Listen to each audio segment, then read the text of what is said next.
Hello, welcome. Thank you so much for joining me today on our beautiful Monday day. It's Monday Day. You know what that means. We made it through another fucking weekend. And now we're here once more to serve our corporate overlords. Oh, yeah. Welcome.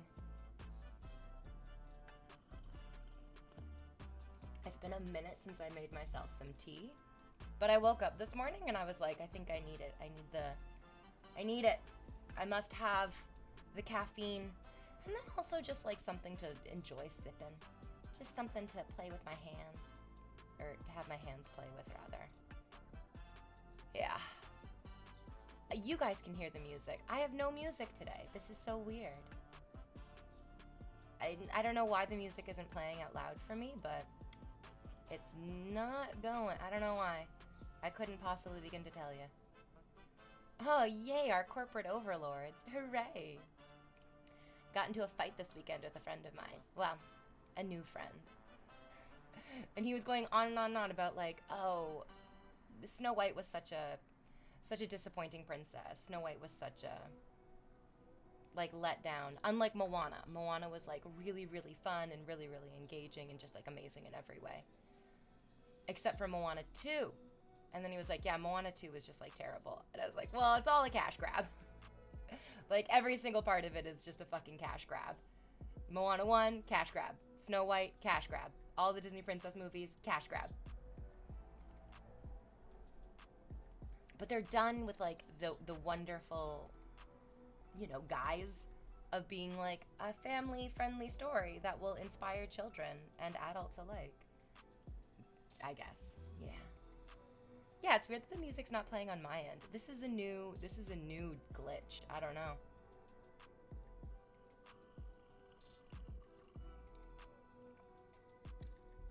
The music not playing. I don't like it. I don't like it. I don't understand it. I don't get it. Like the computer says that it's playing the music out loud. But I hear nothing. I was like, oh, maybe it's just like super duper crazy quiet. Nope, just nothing. Absolutely nothing. Yeah. You look lovely today, says Ludons. So cute, says MJ. Thank you guys. Natural beauty. Yeah. I did like a lot of beautiful hair and makeup on Friday. And today I was like, let's do the opposite. Let's just do the exact antithesis of that. I still made my hair pretty. Look how pretty my hair is. I love a half up, half down. But I was like, I don't need to throw on a ton of makeup today. I think I'll be okay with no makeup today. Yeah. Looking nice, looking so natural today. I love my no makeup look. I also just have been realizing that the older that I get, the less I want to wear makeup. The more I'm just like, I don't think it. Oh, thank you. Thank you, Alejandro. Welcome, Alejandro. 7 months? Time really does. 7 months? Yeah, that is. What the fuck? That's a long time. It's 7 months of me wearing makeup for no good fucking reason. No. I also think that when I was younger, it was the most important thing to fit in. Like, when you're younger, you're like, I need to fit in. I need to, like, match with the people around me. I need to be accepted. I need to seem like I belong. And then as you get older, there's this like wonderful relaxation into recognizing that like it doesn't matter. It doesn't fucking matter if I belong. It doesn't matter if I fit in. It does matter if I have chapstick though. I definitely want some chapstick. I don't think. Oh, what's you? Fruit butter lip mask. Okay, yeah. You go on me. Oh, there we go. Oh yeah, that's fruity. Okay, cool. No makeup, I can finally see all those pores. That's the hole that every man really wants to fuck. That's the truth, yeah. Guys talk about pussies, guys talk about mouths. Guys talk about all the other body parts that they want to have sex with, but we all know every man wants to shrink himself down really tiny and just fuck our pores. Just fuck the pores, yeah. And get all your buddies together and you can all just gang bang my fucking cheeks and nose. And you get pores down here too. Yeah. Oh yeah, I know what you guys like, you fucking sick idiots. You idiots. Yeah. Hello, says Brett Savage, the beautiful goddess of thickness. It's me. I'm thick and I'm quick and I'm here to get your dick real slick. Yeah. Fuck the pores away. I'm pretty sure that's the song by Peaches. Yes. Tonight we feast, says, I've never been close enough to a woman to see her pores. Are they sexy? It makes me so sad that they are apparently not considered sexy. I feel like that's one of the greatest tragedies of our entire life, is that the natural facets of people's faces are completely obliterated by Photoshop in almost every single instance that we get to see a person. That even the very first photographs that were ever taken, like the black and white motherfuckers from well over 100 years ago, even those pictures are retouched. And I mean, there's this kind of like bizarre misconception that Audrey Hepburn definitely was one of the most beautiful, phenomenally gorgeous women inside and out of all of history. No one's arguing that. But they even photoshopped her pictures. That, like, she had little eye bags. She had little, like, dark circles. And, like, her face wasn't perfectly smooth, like, from her jawline to the bottom of her eyes. She had, like, dark circles or, like, little bags under her eyes. She had nasal labial folds. That's a really fun one. I said that to my friend. And you know what? Sometimes I'm a little bit worried for him. Sometimes I'm a little bit worried for my friend. He's a sweetheart. He's like an absolute fucking sweetheart, and I love him very, very, very much. He's also like 40. Oh, wait, hold on. If I'm 35, he's 7 years older than me. So he's like 43. He's going to be turning 43 this year. And like, I said nasal labial folds, and he just immediately was like, labia! And I was like, yeah, okay. Yeah, that's funny. It's funny because it sounds like vagina, and I guess vaginas are funny. I think also he's got a lot of like stuff going on with his sexuality.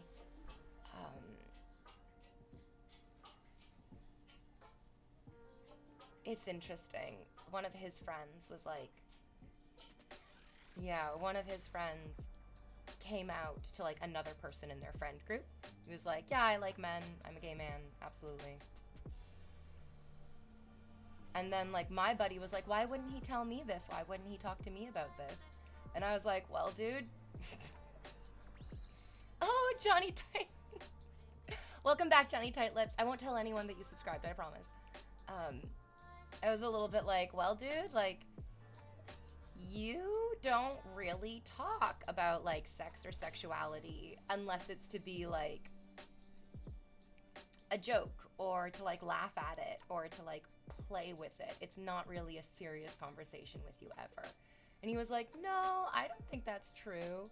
It's like, well, I mean, you laughed when I said nasal labial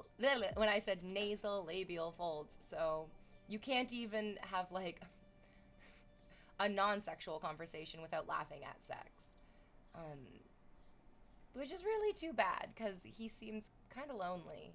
And he's definitely talked to me about like having a partner, about like dating people. But I'm like, oh, dude, you're in your 40s and like you don't ever want to talk about like sex or sexuality.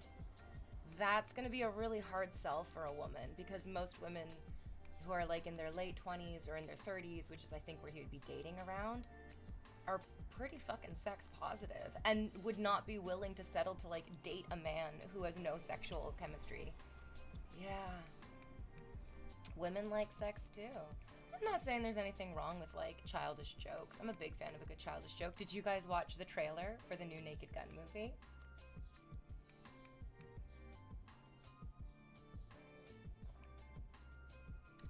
I love it. It's the same type of humor where it's like kind of silly, it's like kind of childish. Liam Neeson is just like, he's gonna crush it because he's so excellent at playing everything so serious and so straight. And then everything around him is just so fucking crazy. Is OJ gonna be in it? They do show him. There's like a shot of Liam Neeson looking up at Leslie Nielsen. Oh my god, their names are also just so funny. And he goes, "Dad, I'm gonna make you proud." And then there's like all the other police officers looking at the photos of their fathers on the wall, be like, "I'm gonna make you proud. I'm gonna make you proud." And then it cuts to the picture of OJ, and then his son just looks at the camera and shakes his head. It's great. I love it. It looks really funny. Rightus, I would maybe recommend not watching the trailer that just came out because it feels like it shows a lot of the movie. I'm still definitely going to go see the fuck out of that movie. I don't regret watching the trailer because I think it's a good trailer, but I also was like, "Oh no, they're showing so many of the jokes. I hope they're not showing all the best ones in the trailer," which sometimes unfortunately happens. Liam Neeson was hilarious in 1,000 Ways to Die in the West. Oh, I've never saw that one. The movie is the jokes for me, not the story. It's both for me. I want a great story. I love a police procedural drama, and then I also love ridiculous jokes. Gimme. Oh, right, it was 1,000,000 Ways to Die in the West, not 1,000 Ways to Die in the West. Yeah, are you kidding me? We're in the 2020s, you fucks. Or actually, maybe that movie came out in the 2010s. 1,000, you're lowballing yourself. Get out of here with your thousands. We want millions of ways to die in the West. Absolutely. Yeah, hand it over. Let's get it going. All the ways to die. So many trailers just show like the entire fucking story. What was the one that I just saw recently that I was like, "Oh, that's the whole movie. Oh, you just showed the entire fucking movie." Thank God I don't remember it, because now I'm not going to be sad that I don't go see it in theaters.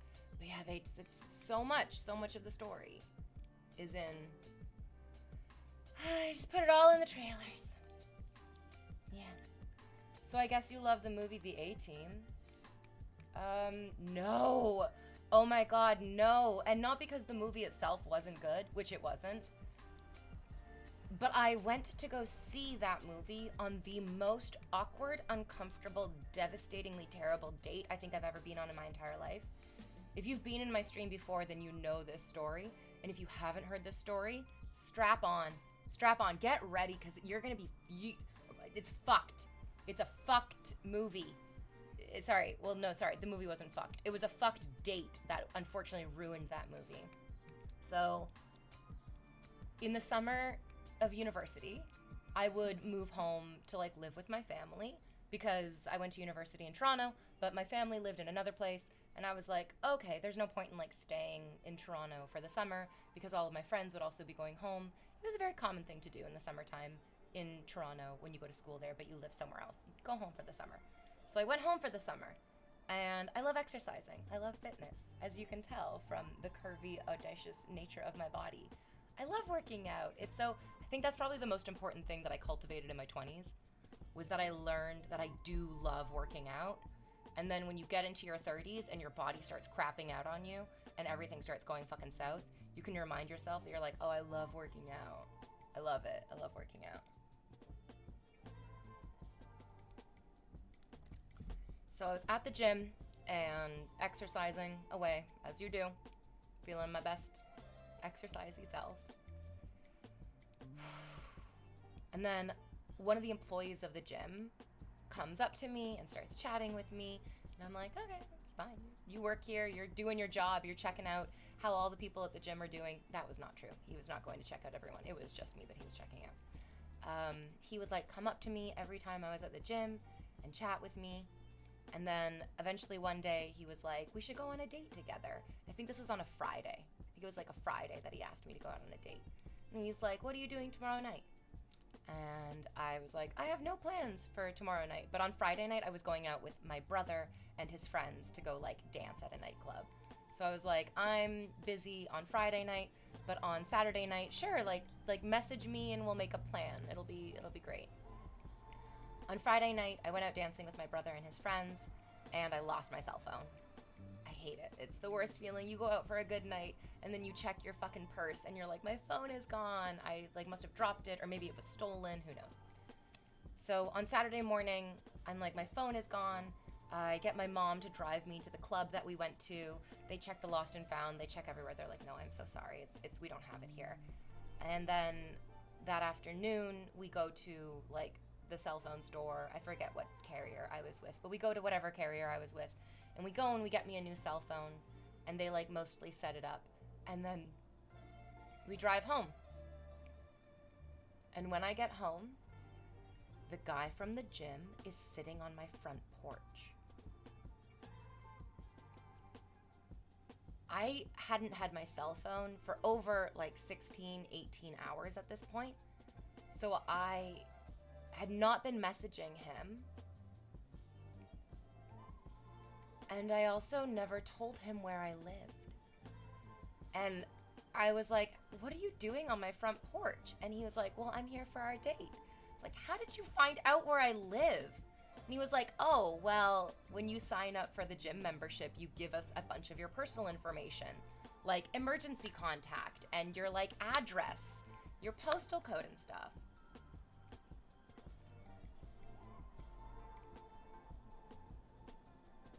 Oh my God, in fucking heaven.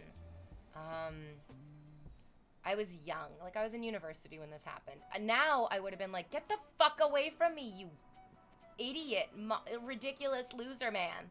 But I was in high school. Sorry, I was in university, so I felt overwhelmed and was just like, okay, I guess we're going on our date.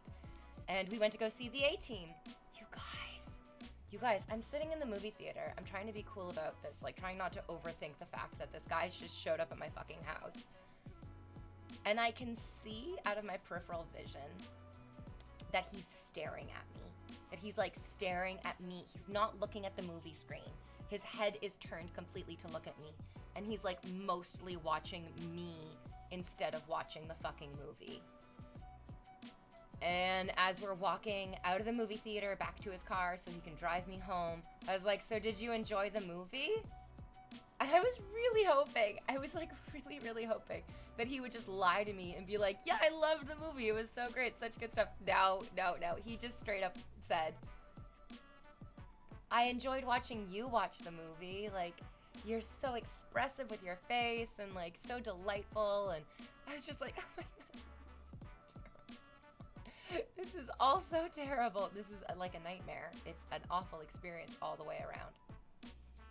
So he drops me off at home, and I'm like, you're not coming in. Like, I'll see you later. Okay, bye. Thank you for the nice night. And I get inside, and my mom was like, I'm really surprised that you went on a date with this guy. I was like, yeah, right? He's definitely like not usually my type, because he was like a big fucking gym dude. And my mom says, no, he's not your type because he's so ugly. Like, Jesus Christ, Mom. This is rude. Also, I don't think I date like the handsomest men either. He was a creep, and my mother thought he was ugly, and that was enough. I never went back to that gym. I called them, I explained what happened, and I was like, I'm canceling my gym membership, and you are not going to be charging me the cancellation fee. Like, there will be no cancellation fee. There will be no extra fees. I'm not coming back there anymore. I don't know if he got fired or not. I didn't really care to follow up on it. I just never went back to that gym. And I don't like the movie The A-Team because it just reminds me of that date. Oh God, I pity the fool. Yes, exactly. Also, going on a first date and watching a movie is just stupid. How can you talk? How can you get to know each other? Oh, well, it was wonderful in that instance because I didn't want to talk or get to know him. Usually when you go on a movie date with somebody, you meet up beforehand, and then you go into the movie theater, and then you watch the movie, and then afterwards you like maybe go get dinner, or you go get a drink, or I don't know. I have gone on so many dates where it's a movie, and then we take my dog for a walk, and then we like talk about the movie. I don't feel like a movie date is a bad date, but I know lots of people who feel the exact same way you do, genocide, who are like, movie dates are terrible. Like, how do you get to know that person? You get to know them based on your shared experiences of like going to see the movie, I think. I don't think it's a bad first date. Bless your mom. I know, right? She shoots from the hip. Sick of these ugly ass motherfuckers. I don't care if you're ugly. Like, I really don't care if you're ugly. I really care, like, the person that you are, and, like, the face and the body is neither here nor there for me. This guy that I was chatting with yesterday at the beach, I said it straight to his fucking face. That I was like, oh no, I usually don't give, like, really, really, really attractive guys the time of day, because in my experience, they often expect me to remain very, very, very attractive. And this guy was like, wait a minute, did you just? I was like, yeah, I called you ugly. Oh, yeah. He was nice to say that, at least, says Daniel. Yes, the compliment was nice. It's just difficult that his compliment came after such an uncomfortable interaction. It kind of negates the compliment if it's paid after such a negative interaction.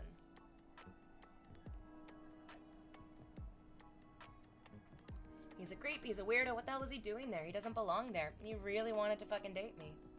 He really did. Movies are for after we've banged. Movies are a great way to do aftercare too. Oh my god, you guys. Oh dear god, guys. Okay. You watch the movie to later have an easy conversation topic. Exactly, Rightus. Exactly. What did you think of the movie? Like, I went on a movie date with, like, a friend of mine who doesn't live in Canada anymore. And yeah, he's an interesting fellow. We went to go see Hereditary. And I, bizarrely, hated it the first time I saw it. I was like, I don't like this movie. I did not like Hereditary the first time I saw it. It was so disturbing and it was so upsetting. I was like, I didn't enjoy that. He loved it. He was like, that was a great movie. I really, really liked it. And I was like, what? How did you like that? And now, every time I've watched Hereditary, I've gotten it more and more. Like, the second time I watched it, I immediately realized my mistake in disliking it the first time. And was like, oh my god, this movie is a fucking masterpiece. This movie is amazing. How could I ever not like this? And then every subsequent time, I'm just like, it gets better and better and better. The performances of all those actors, the fucking, like, terrifying, slow, insidious way that the story just, like, unfolds in front of you, all of the subtle details that are woven into the background, into the set design, into, like, the fucking, even just the word choice of the actors. It's all fucking amazing. I love it. Yeah. Netflix and chill. Johnny Tight Lips, yeah, fuck yeah. I love cuddling up on the couch and watching something together, especially doing it at home because you get to, like, talk over, you can pause it if you need to discuss something and whatever. True, I understand what you're saying. If you can do something before, after, it's fine. I find that doing something before the movie is a little difficult because I'm like, we haven't watched the movie yet. I don't have, like, a read on your values and what you like and don't like just yet. Yeah. But also, I've had, like, good dates where we, like, hung out before and then went to go see the movie and then just ended it there as well. Yeah, definitely have to pick a theater next to, like, a bar or a restaurant. Oh, I live in downtown Toronto. It's all bars and restaurants. It's bars and restaurants as far as the eye can see. It's definitely more of competition when both people are hot. Not necessarily a competition, but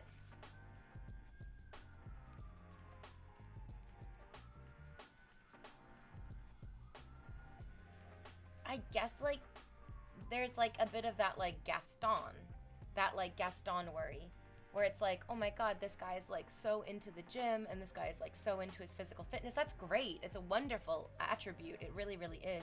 It tells me, like, a lot about what they value. It shows me that they have, like, good dedication. They have discipline. These are all really, really wonderful things. But I guess I'm pretty, maybe too sensitive to, like, the perceived expectations of others. I could work on that. I could definitely work on that. I'm assuming these men are shallow because they're pretty. And I dislike that when people assume that I'm shallow because I'm pretty.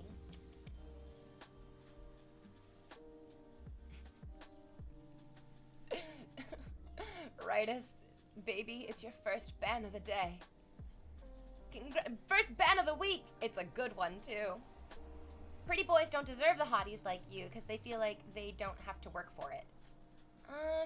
Perhaps. I also think this is another really, really bad assumption that I make. I'm just like, if you're a super duper hot guy, how can I trust that you're not just gonna leave me when I get old and I'm no longer hot? Like, I don't want someone to like me just because I'm hot. I'm not gonna be hot forever. I'm gonna get old. And it's gonna be harder to be hot when you're old, unless you can appreciate a hot older woman. CS. Is your username pronounced Strawn? Like the street in Toronto? Did I get it? Are you in love with me now? It's called it's Strawn, right? Even though it's spelled Strachan. Yeah, Strawn. Yeah, but you have to subscribe now. You gotta subscribe because I fucking got it. And that's a tough one to get. I guess it's good to know who the ugly person is in the relationship right off the bat, eh?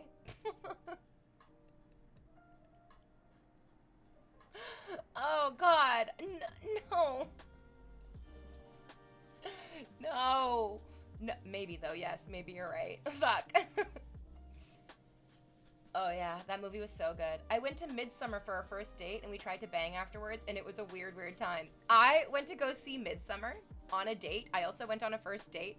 I walked out of the movie theater, I called Destiny, and was like, you and Melina need to be very careful. You cannot trust those Swedish people.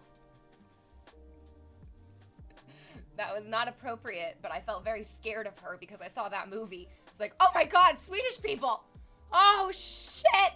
Well, I didn't even know! I didn't even know we had to be afraid of the Swedes. I rate myself a 10, says Gav the Mighty. Even if I was a 3 because of my inner self-confidence. Fuck yes, Gav! Yes, fuck yes! Confidence makes all the goddamn difference. I was on a Tinder date. It was like a second Tinder date. But it wasn't even really a date. It was that like I was out drinking and the guy that I was messaging was also out and he was like, oh, I'm at like a bar with my coworkers. You should come hang out. And I went to just like see what he was up to with his coworkers. It didn't really work out super duper well because he was definitely more focused on spending time with his coworkers. So he kind of left me alone at the bar. And there was this guy at the bar wearing a like Harry Potter sweater. And I started chatting with him and he was, I'm going to be brutally honest, he was not like a conventionally attractive man. He looked like a guy in his 30s who likes Harry Potter. They're not usually the like buff gym going studly Chad dudes. But this guy's confidence, he was so funny. He was so fucking like engaging. He was so confident. I ended up messaging the bar because when I was talking with him, he was like, oh, I come here all the time and like the bartenders are my friends. I ended up messaging the bar and being like, hey, like I was chatting with this guy and I would love to reconnect with him. Do you think you can put me in touch with him? And the people at the bar were like, nope. So it didn't work out, but I shoot my shot. I shotted my shit. No, wait a minute. No, not that one. Anything but that one. It's a competition against other people who want them also. I definitely don't feel in competition with other women. Mostly because I also definitely want to fuck other women too. It's not a competition. If other women want to get in here and fool around, can I watch? V's gonna be the world's hottest 80-year-old. As I was doing yoga this morning, hi DJ. As I was doing yoga this morning, I had a vision that I was gonna live to be 102, which is also really scared and like kind of scary and sad because I'm like, oh no, I'm gonna watch a lot of my friends die. Here in town, there's only she who is beautiful as me. Yes, ma'am, strong. I can appreciate hot older women. Good. I'll allow you to subscribe to my channel. You can come into the fold. Who said that? I'm uglier than my girl for sure. I recommend it, says Mike Nasty. Oh, you brought me your toy, baby. There's a Strawn in Toronto. There is a Strawn in Toronto, and it's spelt the exact same way. Yeah. There's a pharmacy on Strawn, and it's where I went to go get my first IUD. Midsommar is fucked up, according to this fictional movie. That film, Midsommar, fucked with your head so much, says eating a unicorn. Oh. Okay, Voldemort, fucking relax. Wait, liking Harry Potter at like 30 is a turnoff?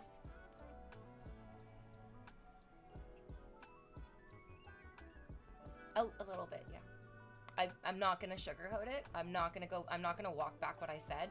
A little bit, yeah. Like a guy at a bar wearing a Harry Potter sweater is a little bit, so like in 2025, it's a huge turnoff. It's a huge turnoff because fuck J.K. Rowling, fuck her idiotic anti-human stance. Fuck it, fuck it, fuck it. Fuck her and her old horse that she rode in on. This was a few years ago, and I think that, like, a few years ago, we weren't as acutely aware of how shitty and awful and unsupportable she is. Yeah. But, like, wearing a Harry Potter sweater to a bar, I would not recommend it. I would not recommend it. Even if J.K. Rowling wasn't a huge, disgusting monster. Yeah. It's a children's story. It is a children's story.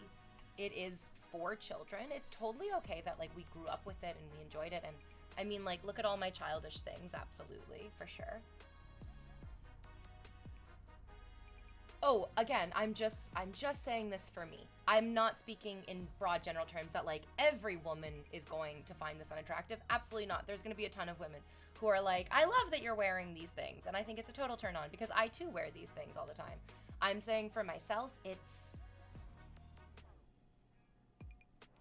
a little hard for me to get on board. I mean, like, I'm a big fan of, like, the fandoms, absolutely.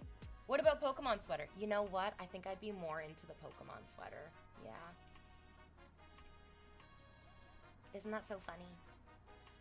Because definitely Pokemon is, in a large way, aimed at children. But it's, I mean, I still play Pokemon. I still fucking love it. I have Pokemon clothes that I wear. Something about it is, like, less childish than the Harry Potter clothing. Yeah, give me that giant Charizard hoodie. I told my friend once, he lives in the States, so I don't know if this is ever actually going to happen, because I really don't believe I'm ever going to go back to the United States again. But I was like, for Halloween, I think it'd be so funny if I dressed up as Ash Ketchum, and you dressed up as Charizard, and I painted a bunch of baseballs to look like Pokeballs, and I just threw baseballs at you all night.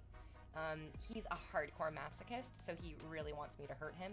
And he was like, please, please, please do this. Yeah. Eating a unicorn's not even a Harry Potter reference. That's true. That's true. You can just eat a unicorn in any fandom. Just curious, what's the weirdest DM you ever received? Oh, it was recently. I feel like it was the one that I got last Friday, where this guy, thank you, Archangel, welcome back for 54 months. It's amazing. This guy DM'd me and he just said, shit in my mouth.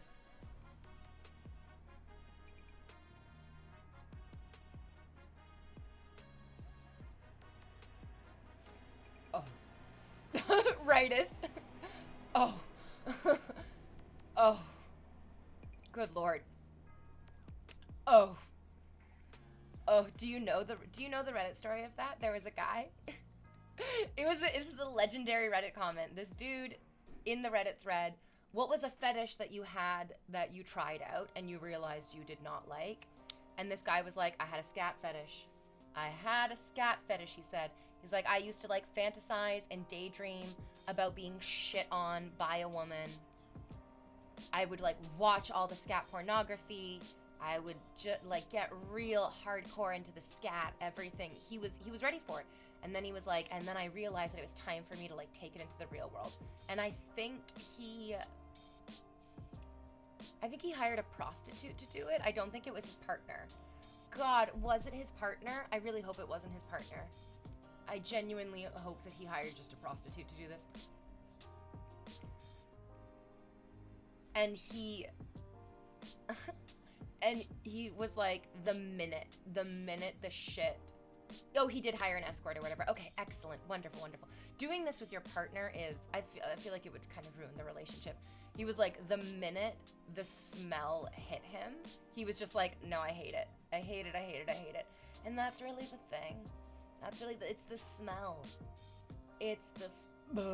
That's such a deep, like, tens of thousands of years of evolution have deeply ingrained in our DNA that shit is not sexy. It's deadly. Like, it's germs. It's disgusting. And what makes the fantasy so wonderful? What makes the fantasy so wonderful is that it is a fantasy. Is that it is a fantasy.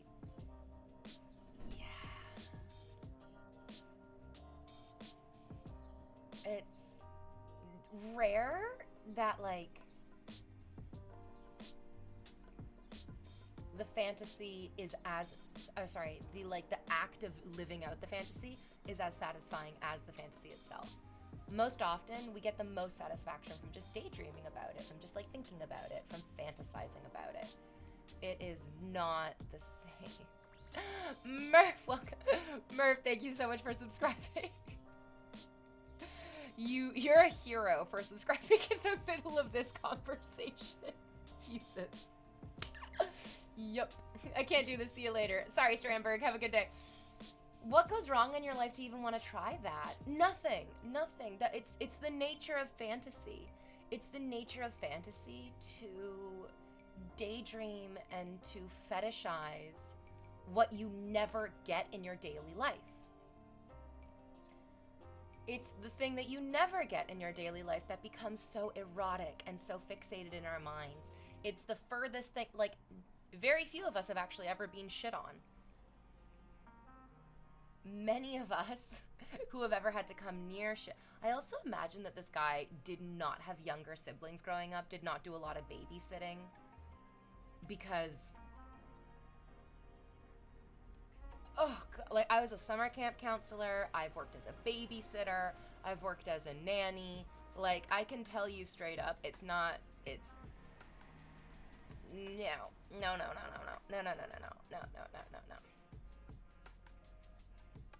Can't knock the guy for committing, though.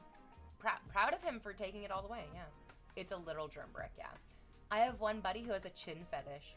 It's not even a sexual one. He just wants a woman with, like, a nice chin. It's very random. Does he love Ariana Grande? She's got quite a chin on her. Scion Tech says, my dog eats poop. Something went wrong in the evolution there. No, dogs do all sorts of weird shit, yeah. Not sure what made him think it was going to be great. 2 Girls, 1 Cup was enough to make me gag. If I had to smell it, I would die. Yeah, that's the I think he saw 2 Girls, 1 Cup and he was like, this is so horny. This is so great. And it's like, dude, that is not peanut butter. As much as it looks like peanut butter, it is not peanut butter. I need to shower infinitely just hearing about it. All the waste my body can produce, let's play with it. Like, what? Knees are hot, so I don't know. Just keep that one in your head, buddy. I think what's so wonderful about this man's story is that he shared it. The reality is that there are countless people, men and women alike, who have had fantasies and fetishes that they acted out and then fucking hated, and they'll just bury that. They'll just bury it. They're never gonna talk about it. They're never gonna bring it up. They're never gonna share it. But this man, it takes bravery. It takes bravery to, first of all, seek out your fantasy, and then also to share that it was a fucking nightmare. Yes. Yeah, scat fetishes, urine fetishes. No, never, ever, ever, ever, ever, never, ever. Yeah, right. This is like, I had to change little siblings' diapers. Yes, no, thank you. Psychology is fascinating. Add YOLO. Yeah, it is. Yeah, it is. People like to share wild shit on Reddit and 4chan. Yeah. They are curing people with fibromyalgia by doing fecal transplants. Do you know what I read the other day? I read the other day that if you take gut bacteria from somebody with social anxiety and you implant it into mice, it gives the mice social anxiety. That social anxiety really, like, biologically truly lives in our guts. Which is why I'm going to encourage each and every one of you, my darling dears, to cook your own food. Cook your own, like, eat delicious whole foods. It's very easy to get caught into, like, I mean, maybe it's not anymore because fast food's so fucking expensive. But there's such a deep satisfaction that comes from cooking your own food and feeding your gut flora. Oh, feed your gut flora, make it nice and healthy. I'm feeding my gut flora Earl Grey tea with oat milk. Yeah, oat milk. I almost said almond milk, but I'm not doing the almond milk anymore because it takes so much water. It takes like an insane amount of water to make almond milk. But oat milk takes like a relatively small amount of water to create, so it's better for the environment.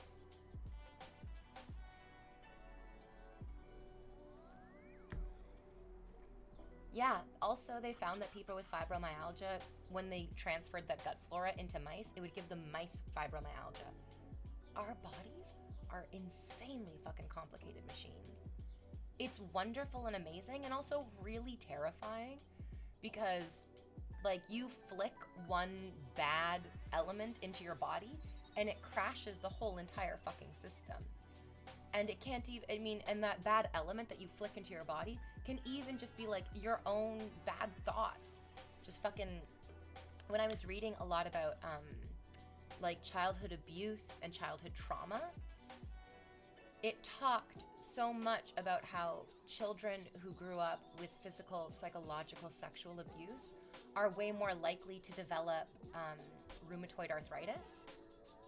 And I definitely felt before I started working like through yoga and through therapy that like I was on track for getting rheumatoid arthritis. I could feel the ache in my fingers. And I also noticed that like my hands look like regular normal hands. There's nothing weird about them now. But I felt like before I could notice that there was like an especially like unusual darkness under my knuckles. And then I also felt like there was like an unusual special darkness underneath my knees as well. And it's been nice that like I've noticed that reducing considerably through just doing yoga, eating better. I quit smoking weed. I don't drink alcohol anymore. Val, that's you making that noise. That's you, Fluff Butt. Flufficus Butticus, which is of course her Latin name. Fluff Butt, come on up. Let's go. You're fluffy and you're a butt. You're fluffy and you're a butt. I have to get new nail clippers. I was trimming her nails last night and the handle snapped off the nail clippers. You're your fluff butt.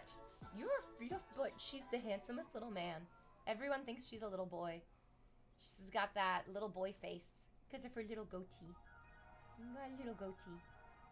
Oh, sweet baby. Sweet fluff.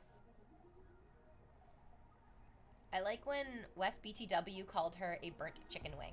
I was like, oh yeah, this is the burnt chicken wing of a dog. My little deep fried angel. It's her little beard. Fluffy little beard. Everyone thinks she's a little boy. Goat milk is the best milk. I like goat cheese. I don't think I've ever had goat milk, but I guess they use goat milk to make goat cheese, so if I like the cheese, I must like the milk. Exactly, motherfucker. Welcome back. Where's your subscriber badge? I was going to order some McDonald's, but I will go chop me a salad because you said so. Baby, yes, and also don't give money to McDonald's. Don't give money to McDonald's. They're fucking Russian apologists. Fuck McDonald's. Hack the planet. Hack the planet. Hack the planet. Oh my gosh, yes. It's the little gray beard. She got a little beardy face. Hey, women can have beards too. I'm learning as I delve further into my 30s. And I'm like, oh my God, the chin hairs. No. Is one of the only inaccurate lines in Bob's Burgers is when the kids talk about Linda's one chin hair that grows. I'm like, Linda's 45. She definitely has more than one chin hair, as we all do. Chanel says, it's so easy to snap those clippers now. I think that they make them that way on purpose so you have to buy more. You know what? I'll be honest, I did get those clippers like over a decade ago to trim my cat's nails. So they lasted like a pretty good amount of time. But I'm interested, Chanel, to see how the new clippers last. Because if I get new clippers and they break within a year, then fuck yeah, you're absolutely on the money with that one. Oh, pretty little pooper. I love her, she keeps me safe. She's borking to keep me safe. Yeah, you're borking to keep me safe. Well, he's gonna keep you safe too, pup. Also, watch for booze loosening up gut and blood permeability. So, given enough booze, various gut bugs, poisons enter our blood. Whoa. What? What? Oh, what? No, what? Okay, but maybe what? I heard that breast milk tastes horrible. No, actually, quite the opposite. It's sweet. It's actually quite sweet. Yeah. When my friend had her first baby, we were all like, what does it taste like? And she's like, yeah, sometimes you taste your own fucking breast milk just to see what's good. And it's sweet, actually. Goat cheese is the absolute best thing ever. Oh my God. That goat cheese, when you get it in the log and it has cranberries on it, or the herb and cheese one. I love it. I love it. I love it. Sometimes I get it as a treat, but not too often. Yeah. I just work here at Wendy's. Would you like a biggie bag? Yep, the planned obsolescence. Yeah. How the fuck did that get stopped? I don't know. I don't know. Maybe it's Biggie, like the IGG is just, sometimes it's hard for the computer to not know that you're not screaming a racial slur. It depends on what the woman's been eating. McDonald's also supports the Israeli government supplying soldiers with food. What the fuck, McDonald's? Stop the genocide in Palestine. Free Palestine. God damn. Like cantaloupe juice. Mike Nasty says, the blueberry one.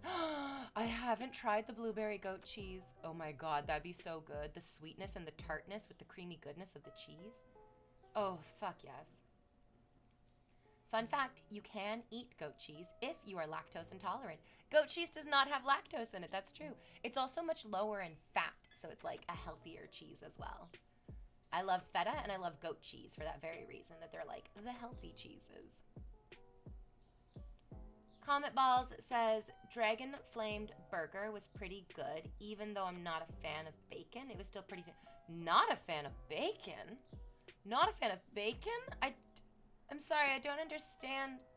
Like, the individual words I recognize, but the sentiment put together, that's nonsense, right? Those words don't make any sense. Interesting. Crazy how language works that way. That is actually a fun fact, says eating a unicorn. I love cheese, says Nick versus 707, except Swiss. You don't like Swiss cheese? I remember I went through like this long childhood phase where all I would eat was Swiss cheese. I fucking loved it. It's like tangy and mild. Yeah, sign me up for Swiss. I'm having a goat cheese bagel next morning. Tomorrow morning, just goat cheese and bagel me. I love a bagel. A bagel. However you want to pronounce it. Oh, bread baskets, living up to your foodie baskety name. I'm trying to plan a picnic this week, but it's crappy weather every day. It can be fun to do an indoor picnic. Just like clear the furniture out of your living room and make a little space. You could like light some candles. I don't know. Is this cheesy and dumb? I like cheesy and dumb. What you barking at? Shush. You hush. You're silly. This Italian market near me has so many cheeses. I don't know which ones I would like. You have to start systematically going through all of them.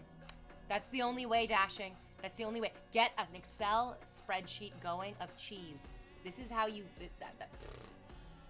and then show that to women to get them to fuck you, because they would work on me. Comet Ball says, I can tolerate pork chops and ham slices, but bacon ain't it for some reason. That's crazy.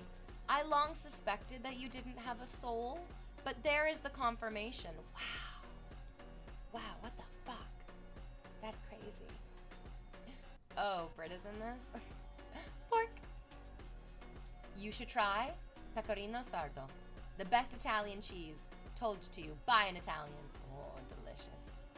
Oh, I love Italian cheeses. I love Italian food. I took myself out for date night last night, and I... Sorry, I'm just cringing at what I did afterwards. I had an amazing braised duck risotto for dinner. It was insanely delicious. Just like the most delicious thing I think I've ever had in my entire life. The portion was generous and fucking just a fucking phenomenal. Loved it so much. I couldn't finish all of it, so I got it wrapped up to take home. It was in a box, thank God for that. Like in a nice, well-sealed box. And as soon as I got home, I went to go reach for my keys, and I was on the phone at the same time, and I fucking jumbled up all of my limbs together, and I threw my takeaway box. Thankfully, none of it spilled out, but it definitely like jumbled everything up inside of there, so not looking forward to opening that up tonight and being like, oh, it's all jumbled up and crazy. Thank God it's risotto and it's already kind of disassembled, but I felt really silly for throwing that fucking box like a goon. Like the goon that I am. Oh, baby, it's hot. It's hot. You're hot, right? Yeah, you're panting. It's a little hot to cuddle, Bao. You're so fluffy. She's getting a haircut this week, guys. She's getting a haircut on Thursday. Thursday at 2 p.m. she's going in for a haircut. So there won't be stream on Thursday, unfortunately. But when we come back on Friday, she's gonna have a fresh new summer haircut. She'll be nice and light, and she's gonna look like a totally different dog. It's one of my favorite parts of her getting a haircut. She is a completely different dog after all this fluff goes. Sleek and beautiful, but also no less like a little boy. Like, even with the haircut, people still are like, what a handsome little man. You my sweet gender fluid angel. Just show them the Missouri cheese caves. You'll score every time. Oh, yes. This is one of my favorite fun facts that I learned recently.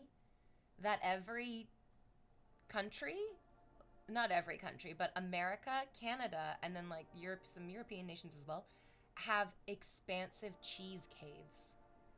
They have like gigantic stockpiles of cheese. I guess in case of... You know what? I don't like that anymore, actually. I don't like this. I want everyone to stop preparing for the potential inevitable apocalypse. Stop.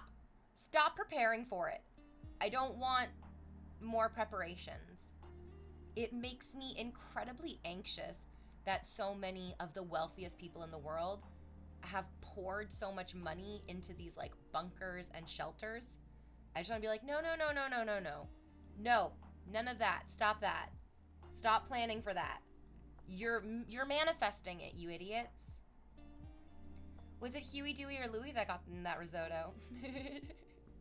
It tasted like Donald because I had my pants off. I had a haircut a few weeks ago. I felt, the word felt. Wow, the word felt got you fucking... That's interesting. I wonder why the word felt got you flagged. I had a haircut a few weeks ago. The relief I felt in temperature difference was exquisite. Yeah, it's getting hot. It's getting hot. Yeah, that's interesting, Ritus.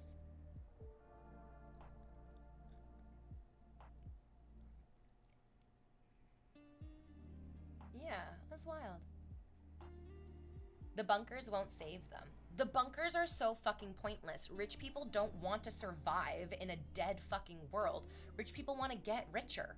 And if the apocalypse happens, they will not be able to get richer. Like, that's automatically...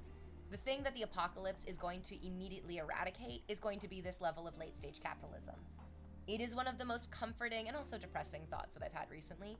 That, like, all of the richest, most influential people on the planet are deeply invested in us plebs continuing to earn them money by not being piles of ash or radioactive zombies.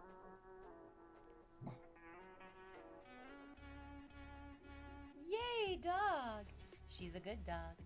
She's a stinky puppy. Although it's I'm such a bad pet owner because I'm like, I love the way she stinks. I love her little, like, puppy smells. I love it. She smells great to me. Even though she is a little stinky. She smells like sunlight and trees and grass and like all those lovely things that we take from outside and bring in. Have you ever seen those giant wheels of cheese? Oh yes, yeah. My family and I went on vacation to the Azores in 2019, and I think it was on San Miguel. There was like a cheese factory, and we got to do a tour of the cheese factory. And every single room of the cheese factory smelled so fucking... It was like a good different type of like...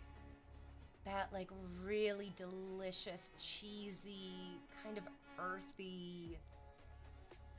I loved the different smells of that fucking... It was amazing. Yeah. Even with makeup, you're still pretty. Wow. Thanks, babe. Kenna got really sick last night, but she's better today. Oh no. Oh no, like was she throwing up? It always freaks me out when the pets just like barf and then they look at you and wag their tails and they're like, I feel better now. Jesus. She did. She threw up 4 times in a row. Oh, geez. Oh, she really had to get it out. Hi. Hi, little puke pup. Yeah, every once in a while she just lets out a puke. Nope. No barking. They are allowed to be outside. People are allowed to be outside. They're allowed to talk outside. They're allowed to walk around outside. But you are not allowed to police them by barking at them. She's like, bitch, I am not listening to you. I'm gonna bark my fucking hearts out. I'm just gonna bark to my heart's content. You are such a bad puppy. Beta Boy, what's good, Beta Boy? Are you here to gift subs or just to jerk yourself off? Yeah, sometimes dogs just gotta go eat some grass. Sometimes it's just time for them to eat some fucking grass. In the UK, they do a cheese roll down their hills, and it seems kind of fun to see it. It looks horrific to me. Some dudes get so much air. We all saw that video of the guy this year who, like, he got so much air. It looked like he hit the ground so hard. Our brains are such delicate machines. They're very delicate machines. Hi, my love. Yes, we're talking about our brains. Our brains are such delicate little machines. It's very, very important. That guy died. Shut the fuck up. No, he didn't. Please don't tell me that. I don't love watching videos of people dying. And it looked like that fall would have fucking killed him. Like, there is only so much damage that because also it's like, you can hit your head and then get up and walk away, be totally fine. But then your brain will swell. Is that called a pulmonary edema? That guy died. He snapped his neck. Shut up. Shut the fuck up. No. Eating a Unicorn says, people have died before, but I don't think that guy did. I mean, if he did die, I wouldn't be surprised at all. The intensity of him, of his fall and everything. Oh my God. Oh dear God. Just cheese wheeling down the hill. It's not worth it. It's not worth it. Our bodies are so delicate. No, shut the fuck up. What are you sniffing? You want my tea? You want to sniff my tea? No, it's not the tea. She's such a cute little old man. Look at his cute little old man face. She's the cutest, littlest old man. Oh. I love you forever. I'll like you for always. As long as I'm living, my puppy you'll be. I got the most wonderful compliment. There's a guy in my neighborhood who has like a big front window in his house. And there's been a number of people who like over the years have lived in this house. But he's my favorite person to ever live in that house because he put all of his cat's beds and trees and like cat toys in that front window. So every time I get to walk by, I get to like look at his cat sleeping in the window. It makes me so happy.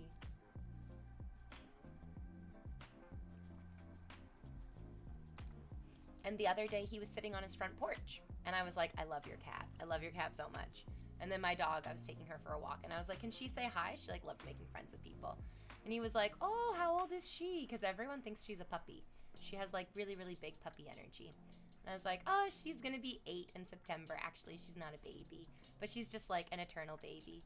And my neighbor was like, that's a sign of good pet ownership, that your pets get to like be like their like most youthful babyish self their whole lives. And I feel so happy. I was like, oh, thank you, my dude. I'm still glowing from that compliment. That like, yeah, she's my baby because she's happy and content and also just like trusts and loves people. Like the big Turk used to love like pretending to punch her because she just wouldn't even flinch. She'd just be like, well, I've never been hit. I would never even think about like being hit because she's never hit her. I slap her butt, give her lots of butt slaps. You gotta slap them on the butt. They like that. Are you drinking chocolate milk? No, it's Earl Grey tea with milk. Cheese wheeling down the hill, huh? Exactly. The doggo is so cute.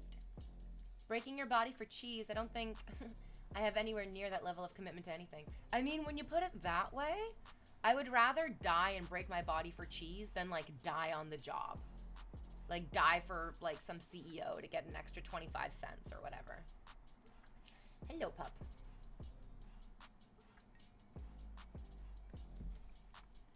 Awesome sauce.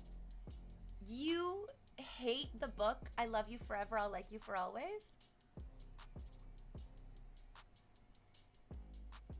You don't have to go into detail why you do.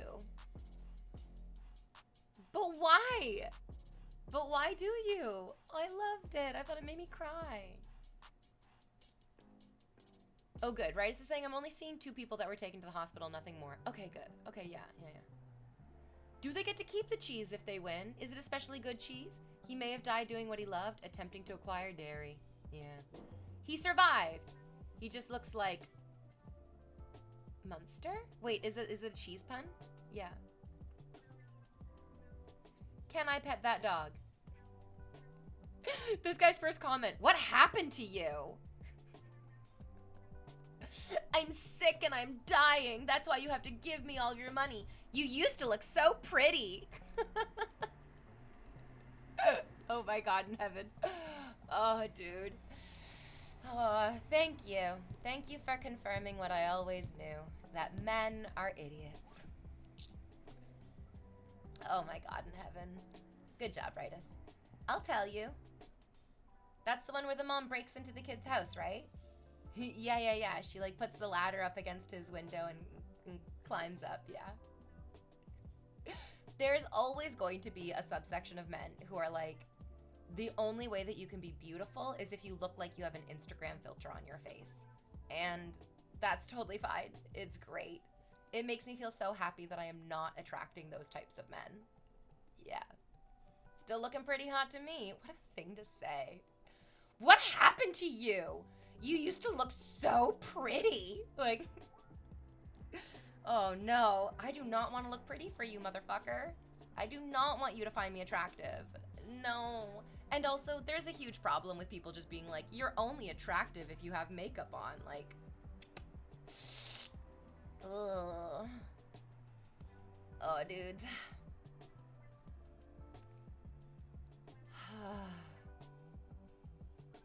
And people wonder why there's a male loneliness epidemic. Oh, jeez. Oh, it may be true, but the way you communicate it is interesting as well, yeah. I'm so dumb, but I keep talking. You look great. Thank you, Avatar of Wind, says Nate. Oh, yeah. It's hard not to feel like you can only be pretty if you have like gigantic feminine eyelashes, an itty bitty teeny tiny like upturned nose, and gigantic overfilled lips with like cheekbones, absolutely no jaw, like just like the slimmest, like fatless lower part of your face. And then, I don't know, like, you could just, like, go on and on and on and on. It's an insane amount of pressure. And it's also so deeply unnecessary. I think it really stems from this idea of, like, we need to keep you miserable to keep you controllable. Yeah.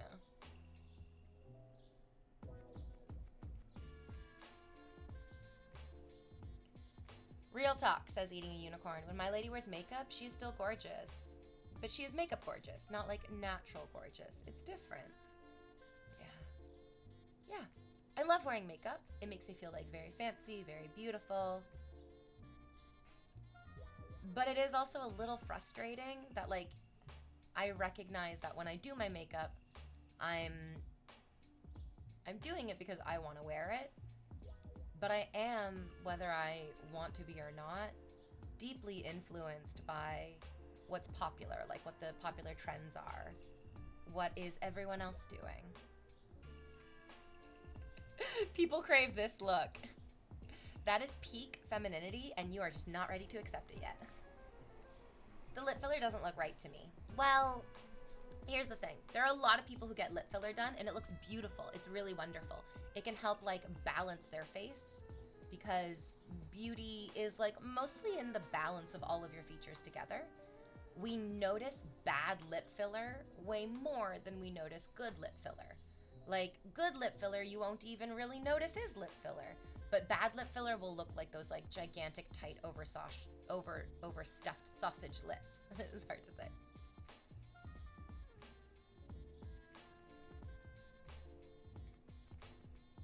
In the future, I wonder if there will ever be beauty trends based on voices and people will augment their voices to boost attractiveness. That's like definitely already a thing. Definitely already a thing, yeah. Symmetry in the right places. As things like VR chat and GTARP become more mainstream in social spaces, I don't know. I think we need to be careful of this idea that like what is popular and what is becoming popular will only like increase in popularity. That's not necessarily true. Sometimes we get the opposite. Sometimes you get like a hard turn in the opposite direction. Yeah, which would be nice as well. That like, I think it would be better for us as humans to, don't you dare bark, to engage with each other face to face more and less online. Yeah.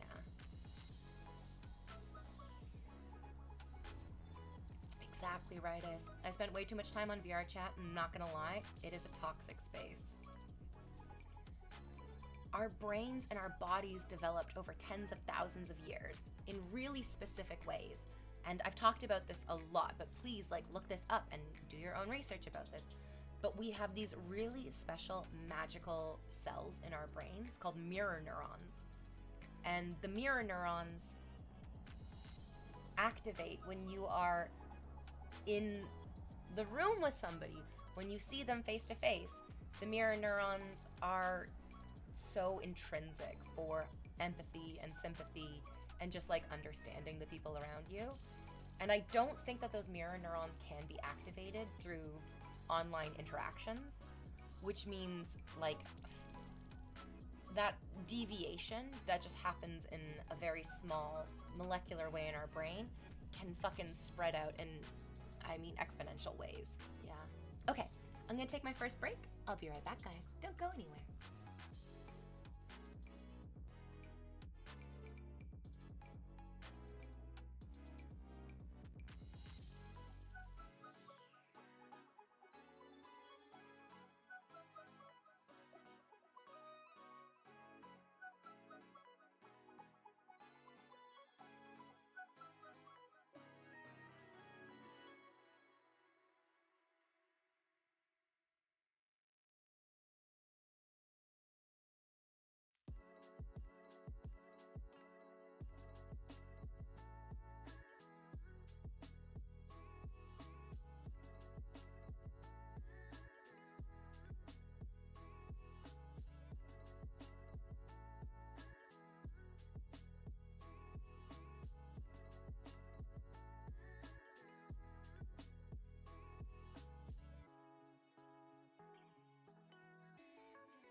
posted my Instagram story.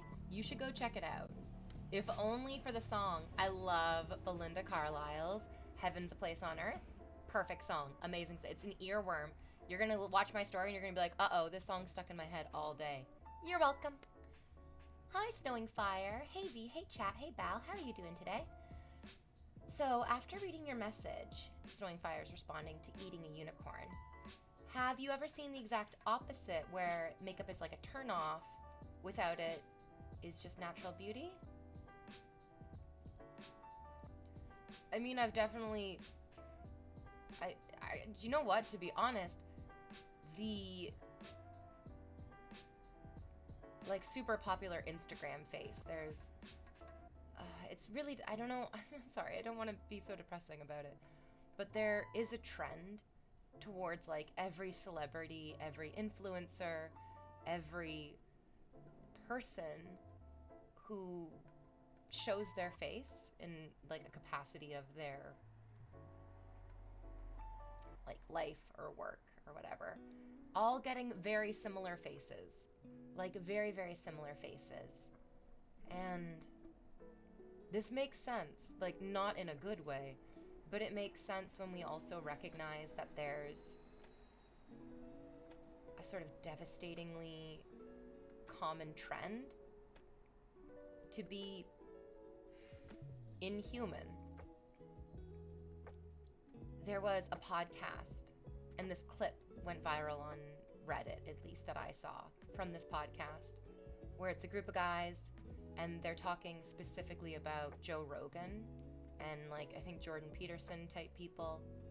And they're like, it's not just misogyny, where they, like, attack women for, I don't know, being athletes, or attack women for being politicians, or attack women for aging, how dare they?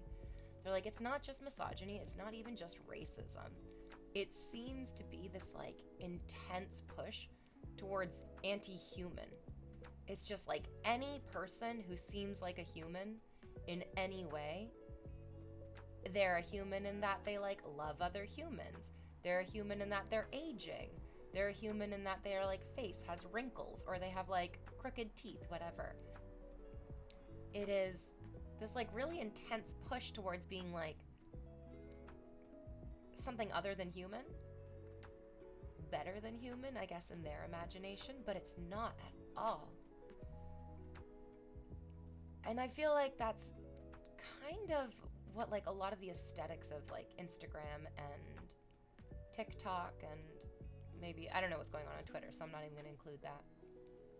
But that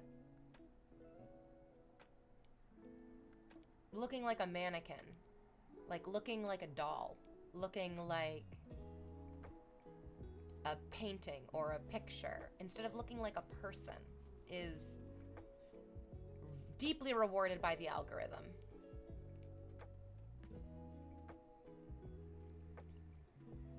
Aw, poor Bubba missed me so much. Hi, Not Soap. What's good, Not Soap? How are you doing today? Yeah, already kind of a thing. Back in the 80s, phone 6 hotlines were all the rage. I heard also, was told that they try it and shouldn't because just lose money with nothing to show for it. Well, sorry. I think I'm like coming in halfway to a conversation. Because I'm like, those words make no sense to me. You're responding to Eating Unicorn's comment of being like, it's a shame that culture dictates that women have to like have this certain look about them to be hot. Nope. Even with that context, Snowing Fire's comment seems a bit confusing. Draven says, you look beautiful as always. Thank you. I feel beautiful without makeup on. But also it's depressing. It's like so frustrating that when I look at a photo of myself with no makeup on, I'm like, oh, you don't look perfect. You don't look so glamorous. You don't look like better than real life. And yeah, because I look like real life. We just don't get to see a lot of real life. I love that Pamela Anderson is doing a hard push towards that. Pamela Anderson has been so wonderful for that recently, in that she's going to most award shows without wearing any makeup at all. And we just get to see her natural, beautiful, perfect face the way that it is. And it's so sad that what she's doing is so unusual. I wish it was far more usual. I wish it was a lot more commonplace to not have that, like, my face is so, like, tight and perfect. And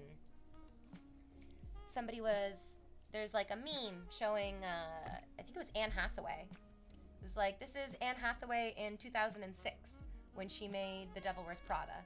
And then this is Anne Hathaway, like, in 2023 when did they make a sequel to The Devil Wears Prada? I don't even know.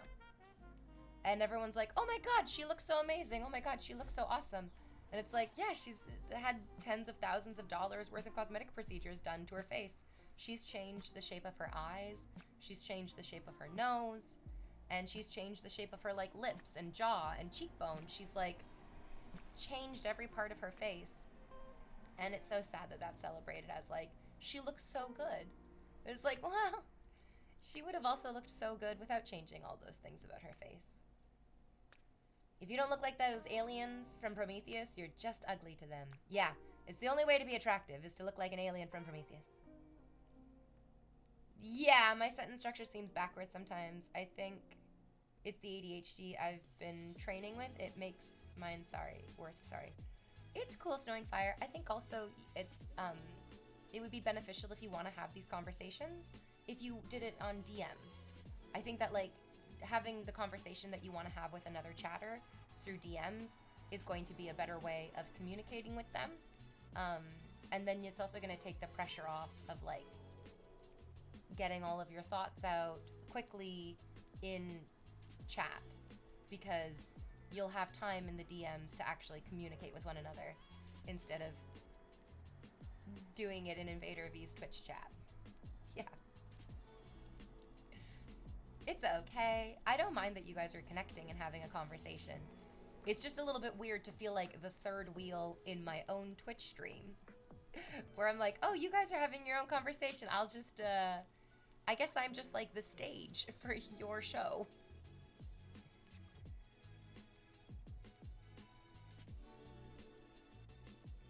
Yeah. It's just, I like that you guys are having the conversation. There's literally nothing wrong with that whatsoever.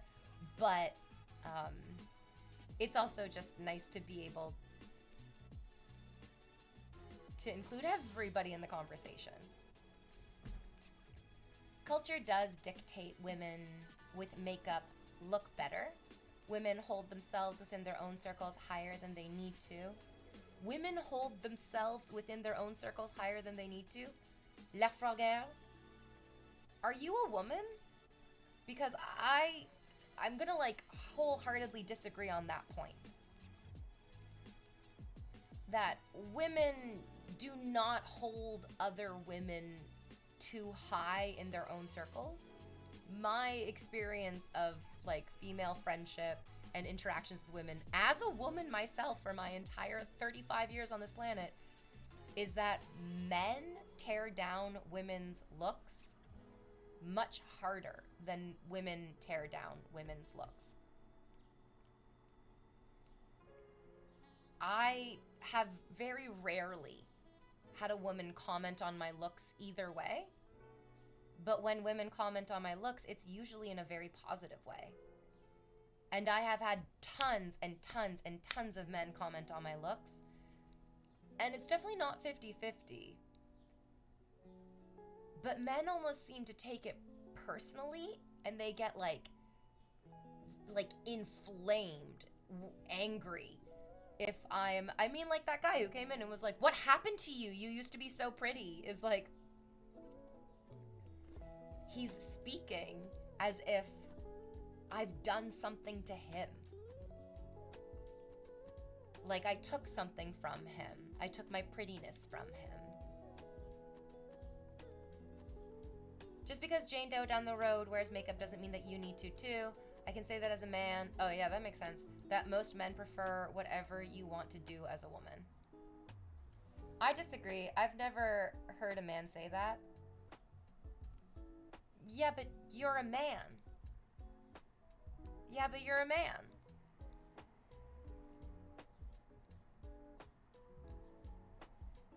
So, like, I think that men are gonna speak differently towards you than they speak towards me.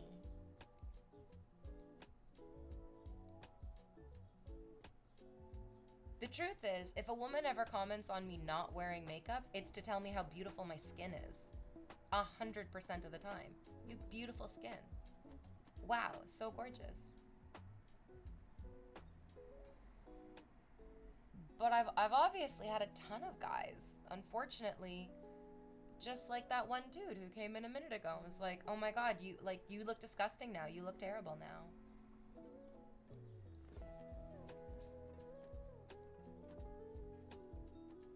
I feel like men do it way more too, says Ritus. Hearing the, "Oh, women talk about each other behind each other's backs." To be honest, I've only heard that from men, and I've only seen men be that petty and talk about someone behind their backs.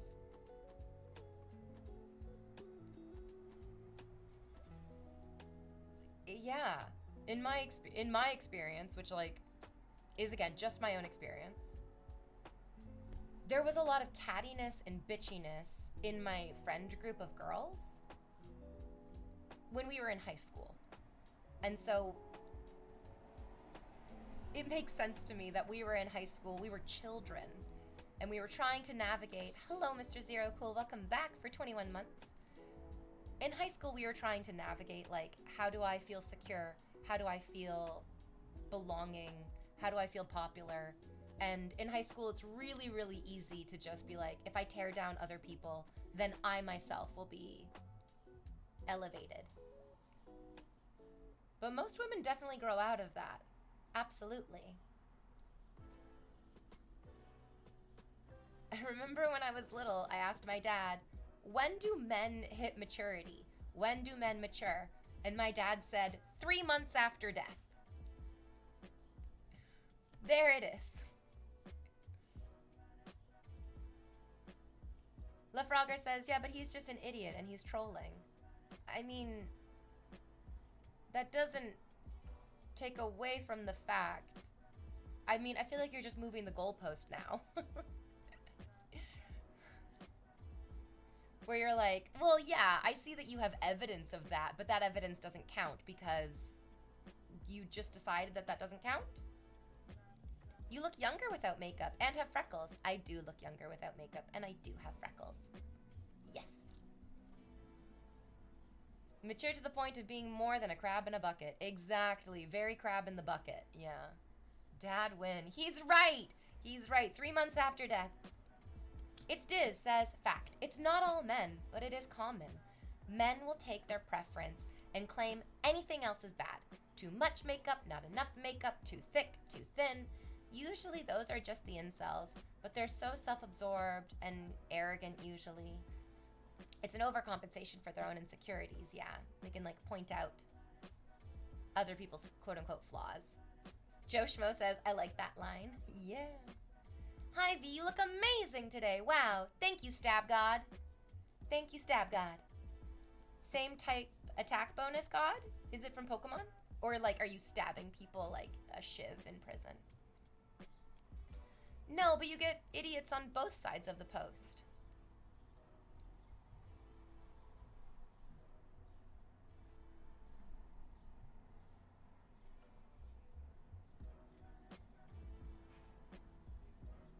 I've had women tear me down for who I am as a person far more often if I'm going to be torn down by women than what I look like. But I've had men tear me down because of my looks and who I am as a person. Yeah. The freckles, V. I love my freckles. I have like a big concentration of them right on the bridge of my nose.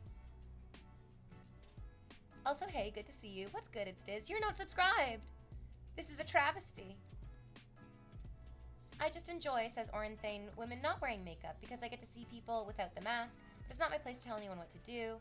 I can't do that and expect people not to tell me what to do. That's right, it's Diz. Welcome back for 33 months. Orenthane, you should be subscribed too. I think it just boils down to confidence, right? Wearing makeup can make you feel really sexy and confident, and that's very attractive. And wearing no makeup can make you feel really sexy and confident. And that's very attractive too.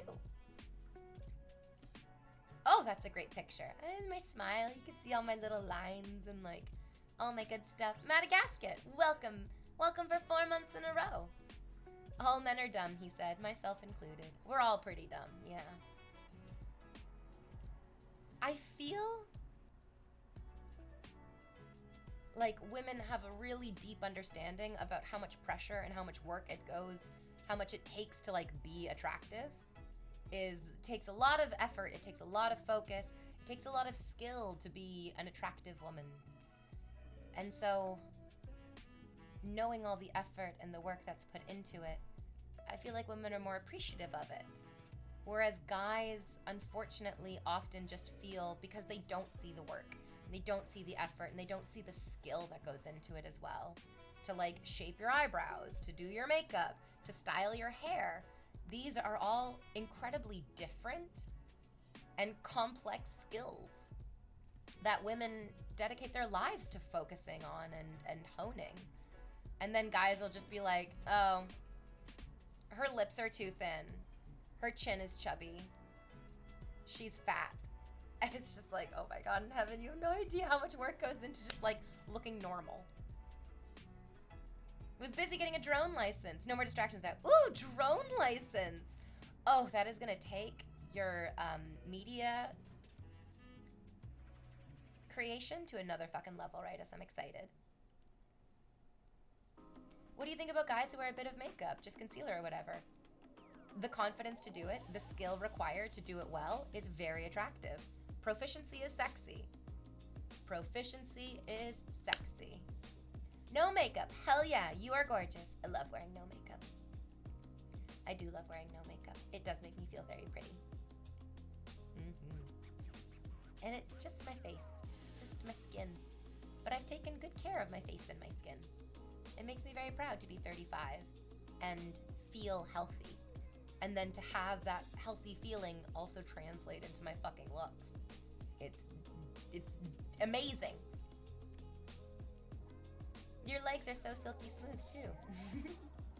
So on Friday, I met up with, for the first time, my submissive. I have long been curious about the fantasy of being like a dominant and dominating a submissive partner. And last week, this guy walked up to me at the bar and was like, "Are you a dominant? I'd love to submit for you." And I was like, whoa!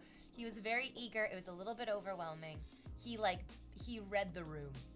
He read the room. It was wonderful. He backed off a little bit and let me come to him a little bit more. And we met up on Friday for yeah. You're 35, you look 28 max. Blessed jeans. It's so sweet. It's so fun. My friend the other day was like, "You don't look like you're in your 20s. You definitely look like you're in your early 30s. I was like, "Thank you for being such an asshole. Why are you telling me this? What do you get out of putting me down in this way? What the fuck? Just let me pretend like I could be 28. Just let me pretend that I could be 28, please. Because it doesn't hurt anyone for you to lie to me in this way." So I met up with my submissive. We had it was fun, it was good, it was overwhelming. It was really overwhelming. I have not found a submissive for so long. I think because I very rightly had the intuition that it's a lot of responsibility. It's a lot of responsibility.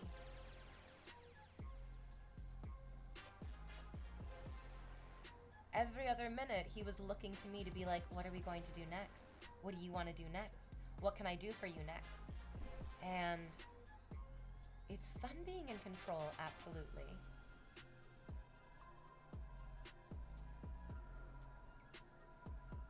It's also such a delicate balance of I want to push him to find new levels of intensity and pleasure, but you definitely don't want to push too hard.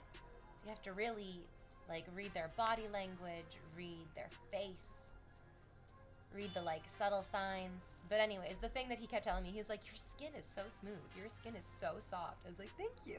I moisturize. Oh, yes.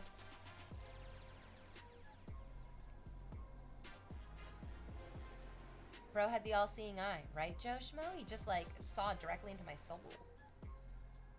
Ritus says, honestly, I don't care what age people think I am.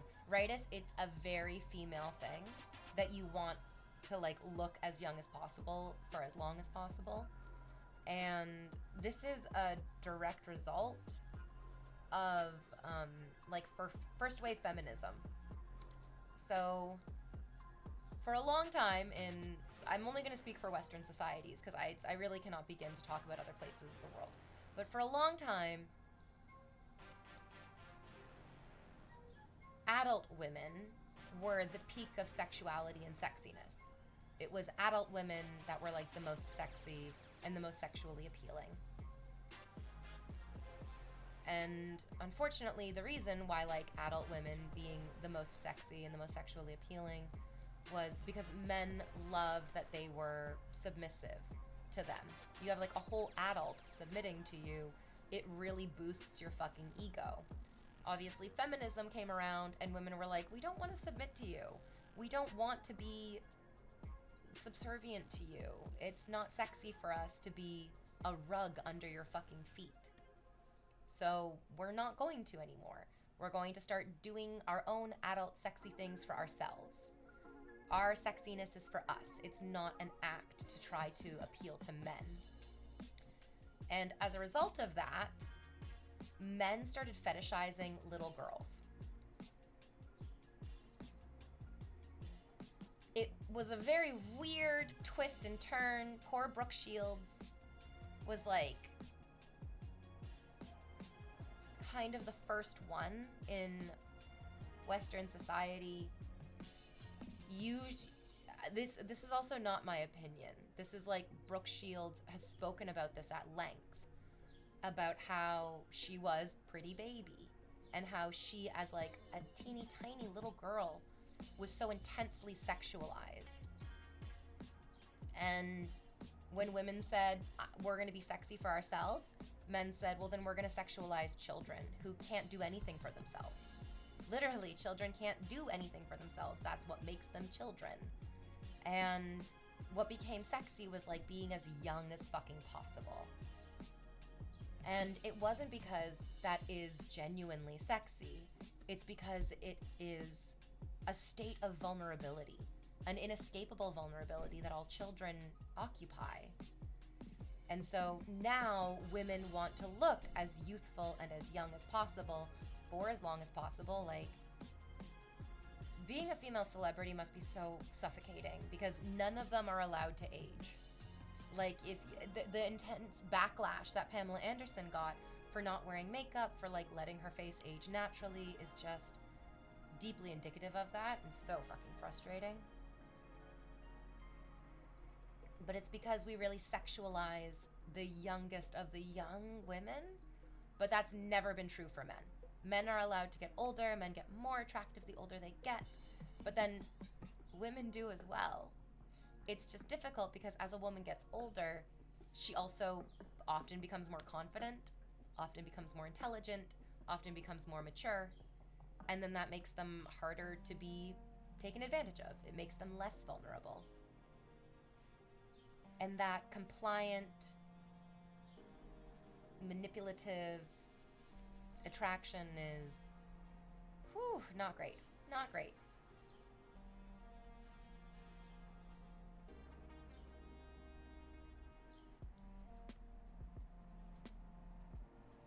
Oh yeah, Yo-Yo Too Late says, the energy is draining and you get tired by dominating. Yeah, absolutely. Yeah. Made it beyond 2021. Yeah, I know years ago you told me age, and today saying 35, but you don't look like you're getting closer to 40. That's far off yet. Yeah, I would agree with that. I also don't think that I look like I'm 5 years away from being 40. Leonardo DiCaprio doing everything he can to make 26 plus preferable, yeah. Is V single? Yes. That's a very interesting take. Fat Jesus says, "Hi chat, I'm thinking of asking a girl out. I've been chatting with her for about a month. Any advice? I'm 25 and I've never been on a date." Shoot your shot, brother. Shoot your shot. Plan something fun that you guys will both enjoy. And be prepared for a rejection. Take it with kindness. And the chances of her saying yes to you later will skyrocket for real. Oh, and I get why they crave control. Yeah. Brian TV or Brian Level? I think that's an L, yeah. He just says yum. What is that? What is the yum at? What is the yum to? That is gross and a sad reality I'd not considered. It wasn't commonplace for us to fetishize like little children. It is a new thing, like a relatively new thing in our human history, which means we don't need to hold on to it. We really, really do not. We can let that shit go. We can get it the fuck out of here. It's not necessary for us to continue fetishizing. Not recommended either. Yeah.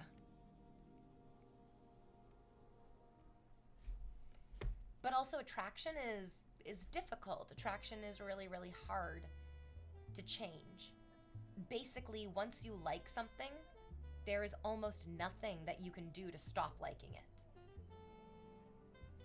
You can't, I mean, with the exception of that guy who was into scat, there he went. He did it. It was a miracle. But then that's what makes that story so interesting, is that it goes against the norm, which is that once you like something, once you fantasize about something, once you fetishize something, once you value something on a sexual level, it is almost impossible to undo.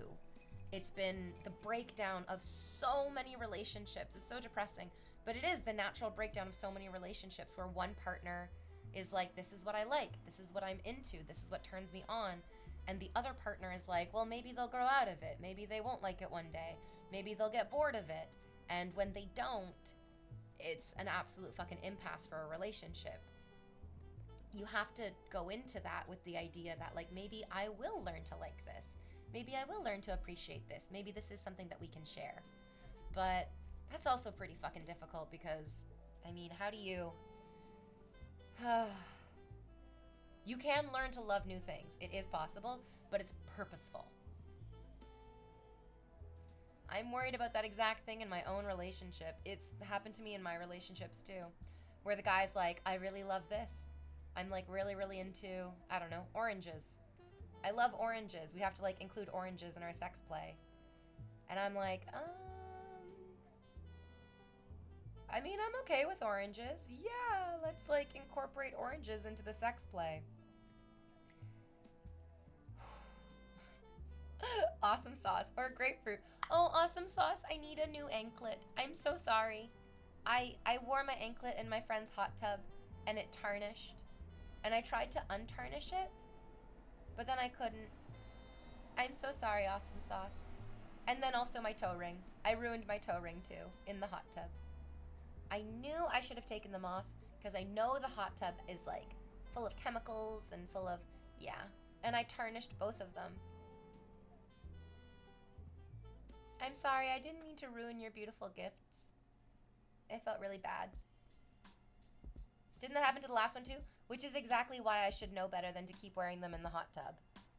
I'm gonna learn this lesson, I promise you. Wah. Wang Wing Wong wrote a ton. Wrote a ton, oh my god. I'll read this as fast as I can. They say, I definitely agree with your thesis regarding attraction towards youth. I question whether it's a new thing, though. I mean, probably not a great example, as religion has plenty of other things wrapped up in it. But centuries ago, men seemed to desire youth and purity as evidenced by, like, men receiving X number of virgins from heaven, from the Quran. Also, I believe both the Greeks and the Romans had a preoccupation with, like, youth and juvenility. I mean, I think the fact that you can like name these like two examples just further prove how weird they are. it was really, really weird. It was weird back then as well. Was it Emperor Nero, whose wife died, and he found a young boy who looked like his wife and then dressed him up as his wife? And people then were like, this is so fucked up. This is not right. In many of the instances that you're talking about, even at the time, it was noteworthy and historically relevant to make... Again, sorry, I'm repeating myself, but like to make note of, because it was weird and unusual. Those cultures did not fetishize prepubescent women. Being a virgin meant that you had not had sex as a woman. A child would not have been considered like one of the virgins that would have been waiting in the gates of heaven.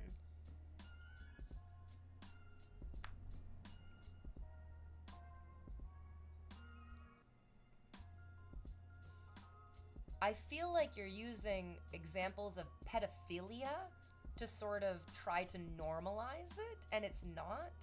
I mean, pedophiles have always existed, but as like a overarching cultural feeling, it's so fucking, that was a direct result of feminism in our culture. There wasn't a ton of feminism back in the day. I think you're just using examples of children and women being taken advantage of, but I don't think that would be indicative of like society at large. Because we obviously recognize that like the fertility of a woman is oftentimes the most prized facet of her. We banned a guy from our chat the other day because he said, the more fertile a woman looks, the more attractive she is. And that is the baseline of like what attractiveness has been for a long time. And in that instance, well, yeah, it's like menopausal women have very rarely been prized in society. But they weren't like trying to, even in like the religious example, the royalty examples of like kids marrying super duper young, they weren't expected to do anything until they were older and hit puberty. The reason that they were married so young was to shore up alliances between nations. Not because like, oh my god, she's so sexy, she's 11 years old. It was never that. What's tarnished is tarnished. This is an Elden Ring quote? It sounds like an Elden Ring thing. The heat combination with the pool, anti-algae chemicals, fairly acidic stripping of the metals, bonds from the surface, electroplating, yeah. Yeah, true, they stand out. But do they not still? I think this notion of a fetishization like that still disturbs people, even outside of pedophilia example. How often and how many jokes do people make about Leonardo DiCaprio's girlfriends?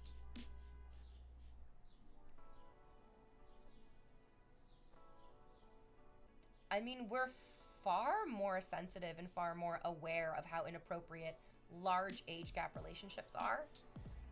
And that, I mean, this is the kind of a double-edged sword. The infantilization of people under 25, I don't think is necessarily a bad thing. People under 25 are the youngest people in our society. It's the youngest we will ever be is under 25. And I'm glad that people are calling out how inappropriate it is for a 21-year-old to be dating a 31-year-old. Because that age gap is just very intense. You're in incredibly different stages of your life. And that 21-year-old has been an adult for 3 years-ish. And that 31-year-old has been an adult for 13 years.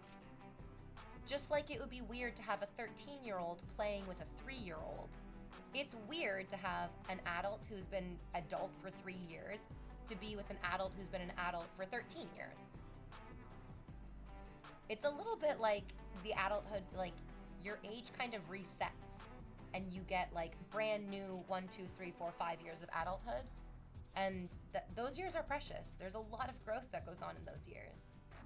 There was a woman on TikTok that I saw on Reddit, obviously, because I don't go on TikTok very often. At all, even. And she was like, what you find attractive changes so drastically between 20 and 25. And also changes drastically between 25 and 30.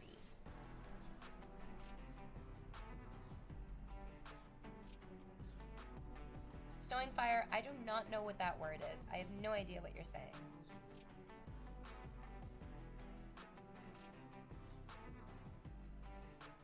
I know a couple with a 12-year age gap, and it was weird at times. We're getting into numbers, so I'm gonna make an ass of myself because I'm really, really bad with numbers. But let's say you're 30 and you're dating a 42-year-old.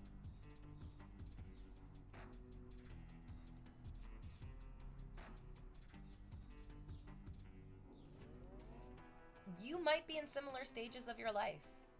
You've been working and supporting yourself for a number of years.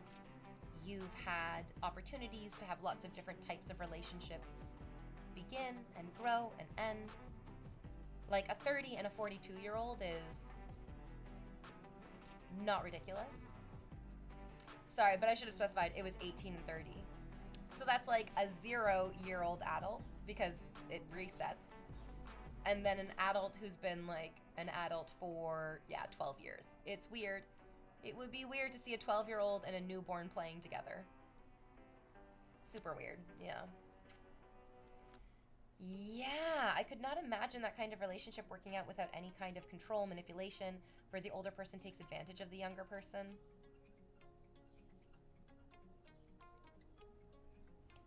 As you get older, you don't change as much. You get like real set in your ways, you get real comfortable, you like settle into a type of life that is for you. But when you're so much younger, you have so much growth to do, you have so much change to go through. This was like one of the things that I felt, especially in Melina and Destiny's relationship, that I was like, she has so much growing to do, and he's pretty fucking set in his ways. And from my experience with talking with them as their marriage dissolved, it was that like she was growing and she was changing, and he was very happy with what he had and very happy with where he was. And he wasn't interested in growing and changing that much. And this isn't to say anything about them personally. This is a very general thing that happens to so many people with an age gap relationship. Yeah, as you get older, the age gap matters much less because you have more years of adulthood under your belt. Yes, I agree, that's my point. Society seems to not look any more kindly on that level of age gap than before. I just wonder if old skeevy men have had those sorts of fetishes and fantasies forever. Yes. And if it's just more visible now with the internet and less stigma around talking about sex. Yeah. The word was bannable, but bizarrely capitalized. Yeah. Anyways, that's good to know.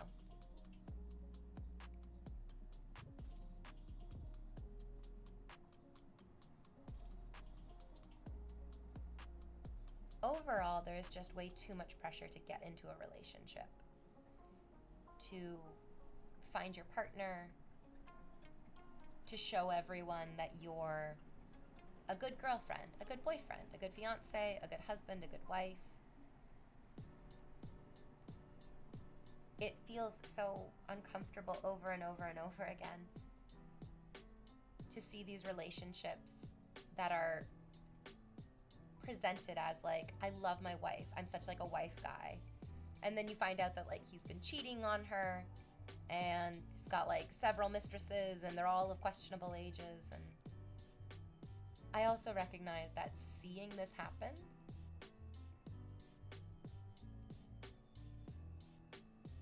is because it's newsworthy.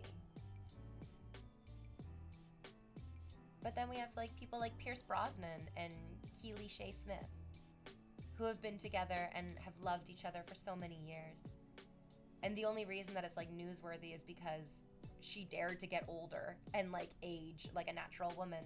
And people think that Pierce Brosnan should be with like a hot young thing. It's very weird and uncomfortable. I'm so grateful that he is a wonderful husband.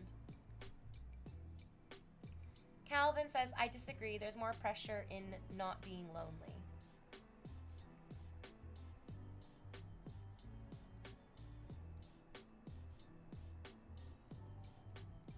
Calvin.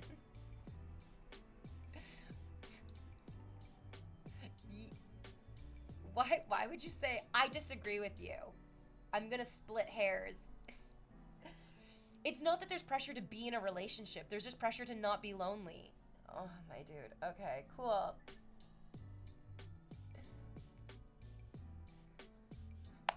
There's not pressure not to starve. There's just pressure to not be hungry and die from it. Oh my God in heaven. It's so contrarian. So contrarian for no fucking reason. Hey V, I hope you're enjoying the good weather. It's not too hot for you. Have a great week. Yeah, it's like pretty temperate today. Definitely not too hot. Yes, why is it that the wife guys always do that? Yeah.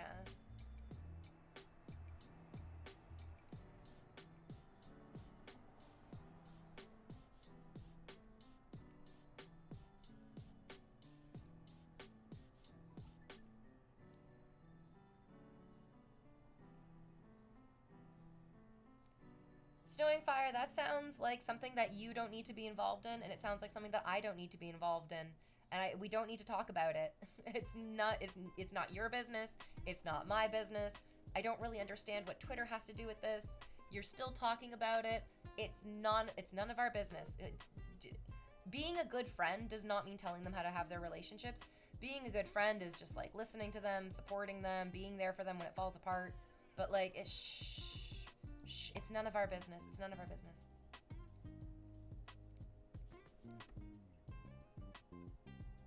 Calvin then said, pressure is tasteful.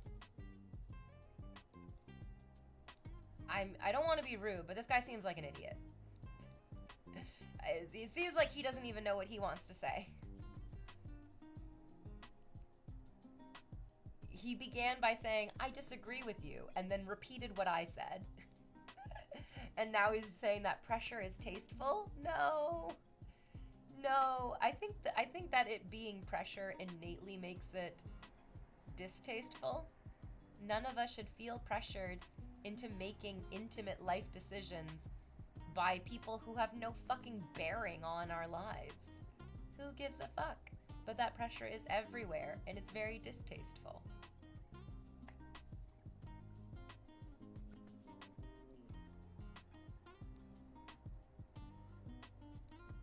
That happens pretty often as a streamer.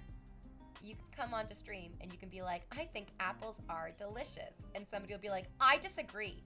Fruit is delicious. And you're like, okay, well, that's what I said.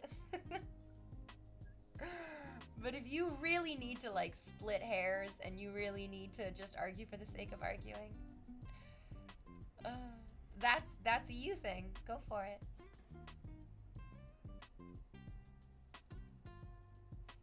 Yeah, right.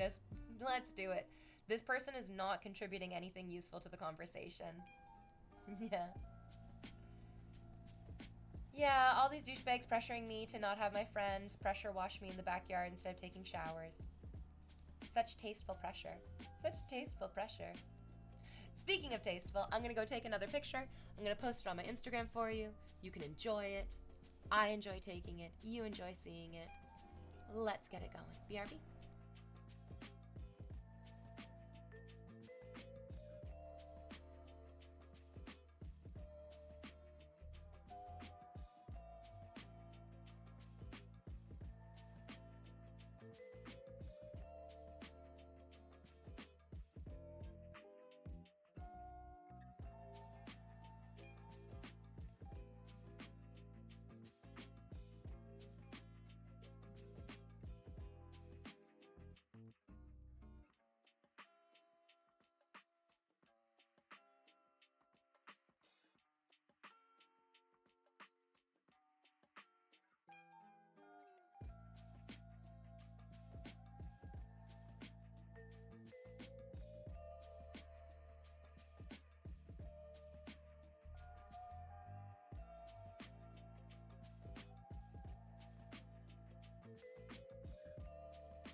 I'm back.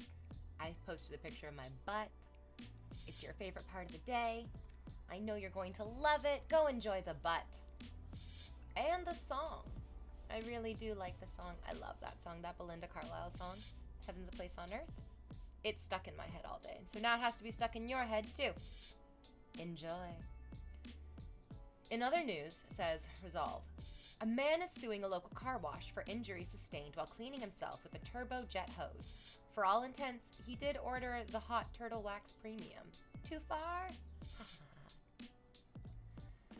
Snowing Fire says, I remember one time I used my long arms to reach the tip of a pressure washer, still on bumped trigger, and it cut like a knife, a 1/4 inch, but I got lucky. Definitely wear gloves. Don't let it get you with the spinning tip angle. Yes. Oh, I knew I needed a coma. A coma? Or, no, sorry, a comma. You said comma. I said coma. Oops. Yeah. Water is very dangerous. Water in all of its forms is incredibly fucking dangerous, which people don't remember really often.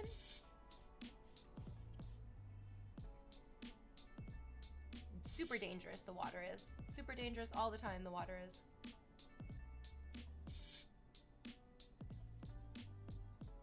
Hello, Squeak. Hello, all. Oh, yeah. Oh, yeah. Just like in Megan, water is so dangerous. You can fucking drown in 1 inch of water. That's all it takes.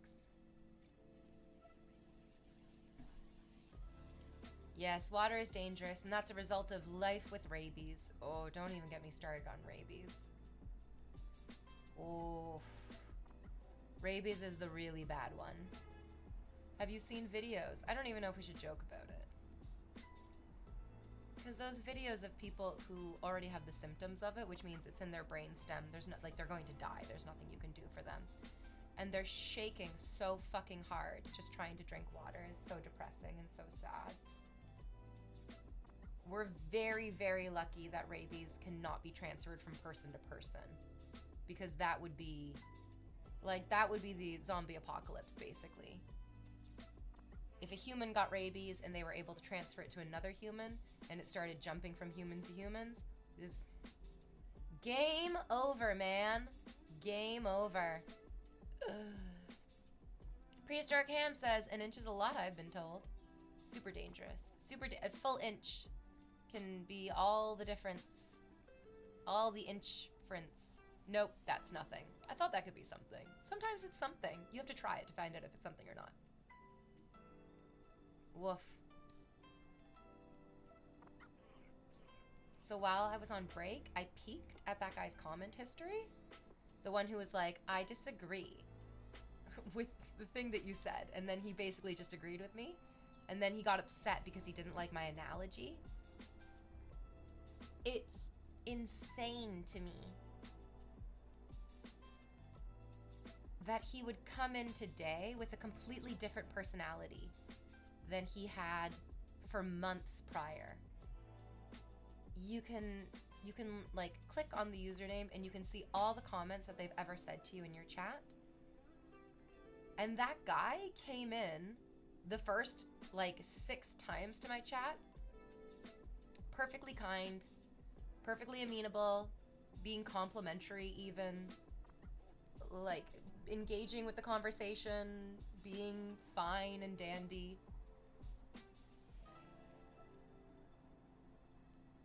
And then it's like a complete personality shift today for some reason, where all of a sudden he's just like turning into an ass.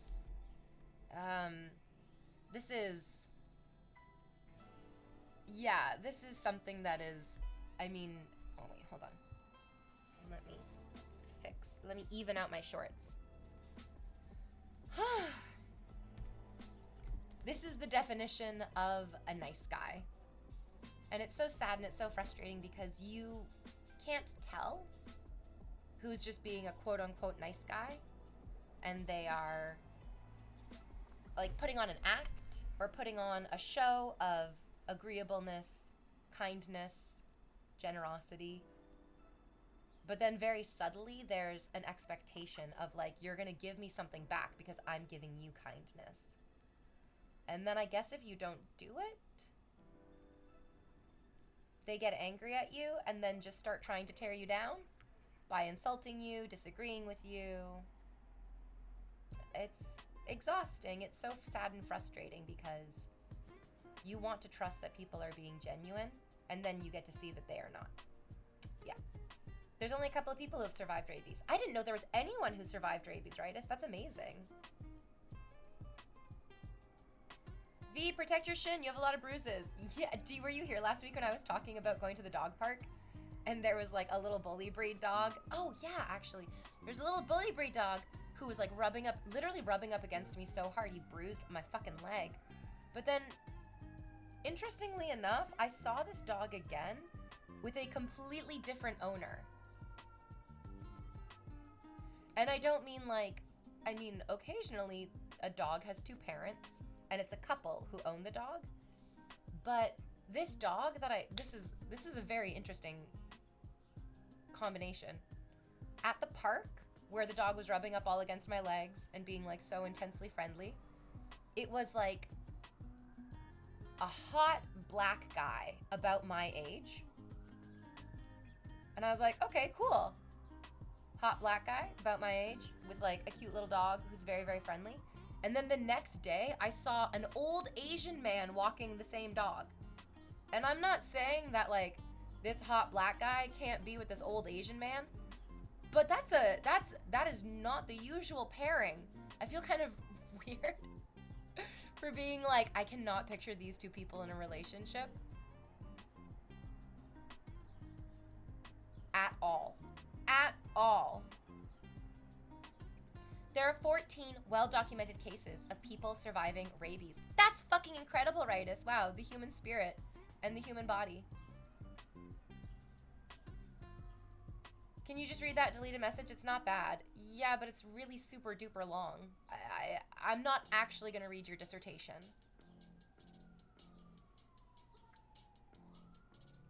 Oh, ew. Oh my god. I'm sorry, dude. These types of questions are fucking disgusting.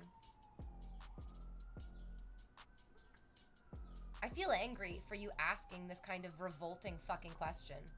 Would you leave your spouse for $7 million or leave your family and love off one?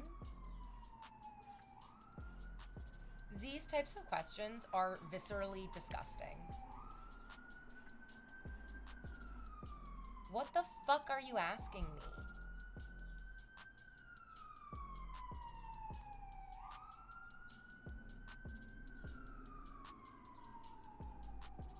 Yeah, bye. Especially with that long paragraph. What the fuck? I'm glad I didn't read it.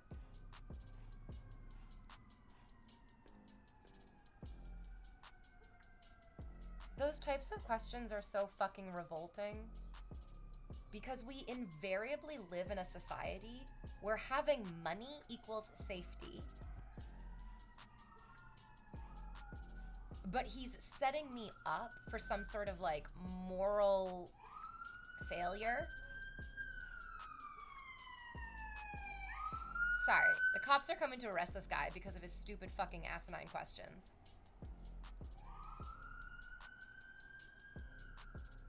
Yeah, that's so disgusting.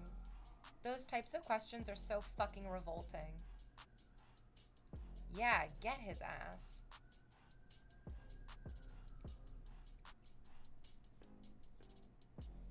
I'm gonna pay attention to Big Fish John, who said, V, you look ridiculously hot today. That's all. Have a nice stream. Thank you.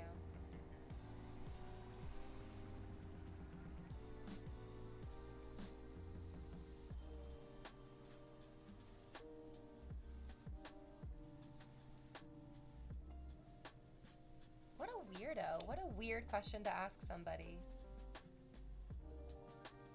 They were talking about their family issues, who will only give him a $7 million inheritance if he has kids, and their girlfriend or whatever doesn't want kids. I'm gonna be honest with you. I recognize that guy's username. He used to come in here and talk a lot. He seems mentally unwell. He seems delusional. He seems to like live in a fantasy world. I don't believe for a second that he's poised to inherit $7 million and he has a girlfriend. I just don't believe any of that is fucking true. It all just seems like the insane ramblings of a very sad, lonely, weird person. And posing that type of question, would you leave your family for $7 million? Or would you leave like the one that you love for, it's just like, thank you for confirming that you are living in a fantasy world. Oh my God.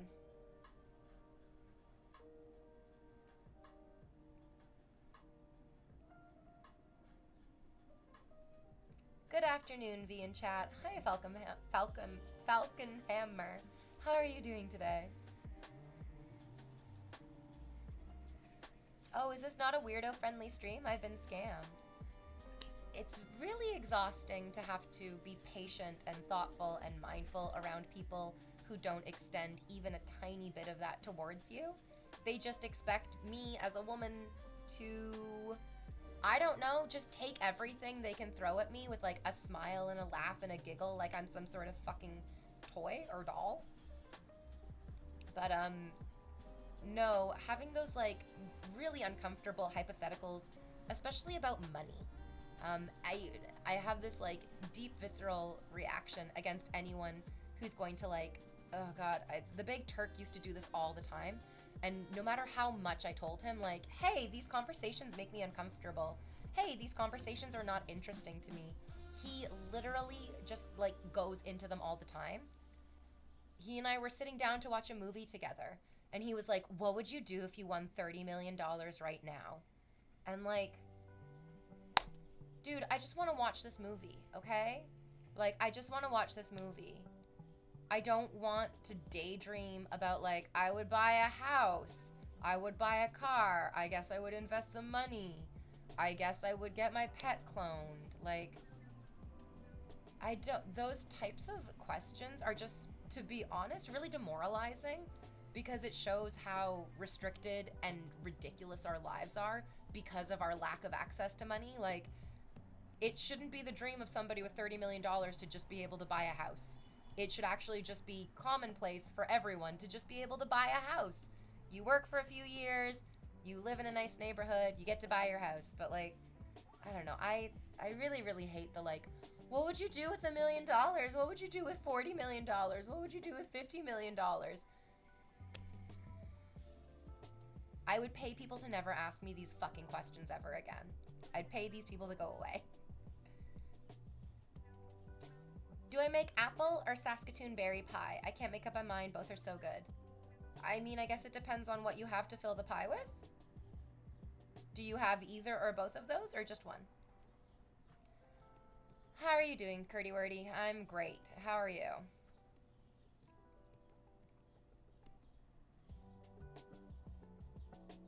I'm doing well, just off work, you. I apparently am fielding all of the most ridiculous questions from thoughtless people today. A question revealing my own fantasy world. Would you take $7 million only to eat beef jerky and broccoli for the rest of your life?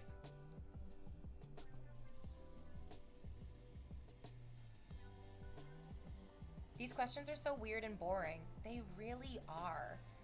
It also just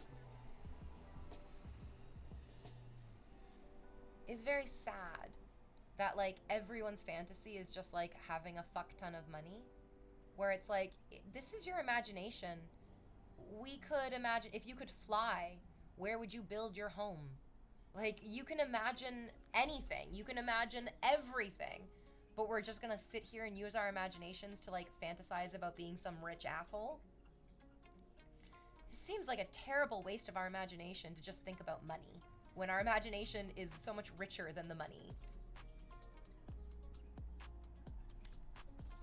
Snowing Fire, I'm not enjoying the conversation with you.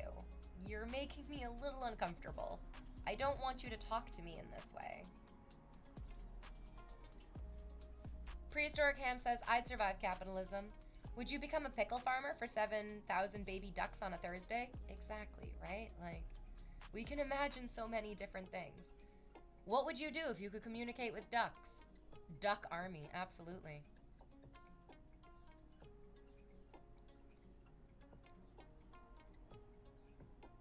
Chonk says, I actually like throwing those questions at people. Well, yeah, because you're a fucking idiot and you want somebody else to daydream for you. But it's kind of exhausting to re-centralize every facet of your life, even the imaginative dreams that you have around money. It just feels so ridiculous. It feels so frustrating that, like, if you had all the money in the world, how would you make your dreams come true? Like, I don't know, motherfucker. I'm trying to make my dreams come true without any money.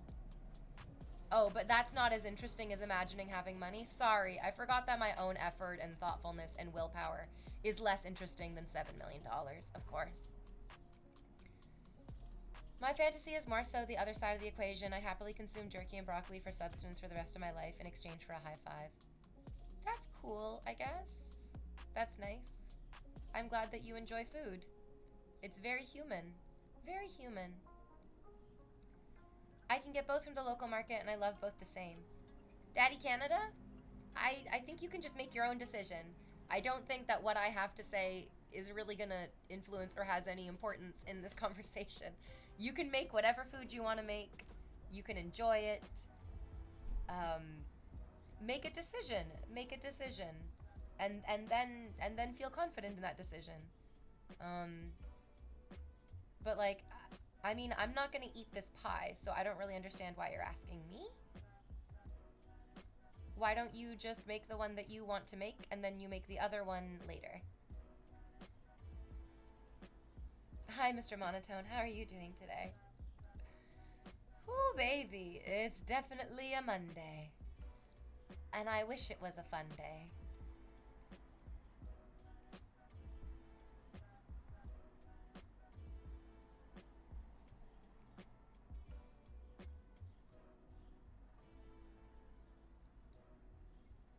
I guess this is why AI chatbots are so popular. They never get tired of these questions. Yeah. They'll never get, like, offended by the, like, thoughtlessness of it. And, yeah, they'll just always get answers. Just always get answers. It's real transactional. Real transactional. I guess it's because being conversational...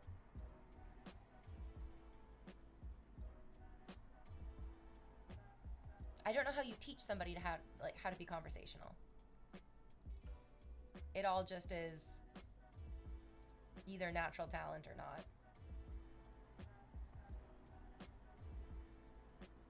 Curdy Wordy says Mondays is the dregs for chatters. Tuesdays is when we really pop off. Oh, that sucks because I can't stream tomorrow because they're doing more construction in my apartment. The never-ending construction in the apartment.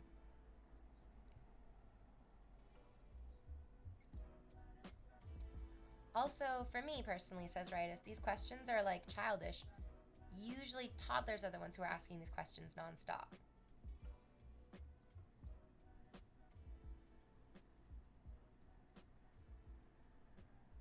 I'm trying to be thoughtful and be like, okay, so they're asking me these questions because they like maybe value my opinion or they just like want input. And that's like a good thing. That's like totally a nice thing.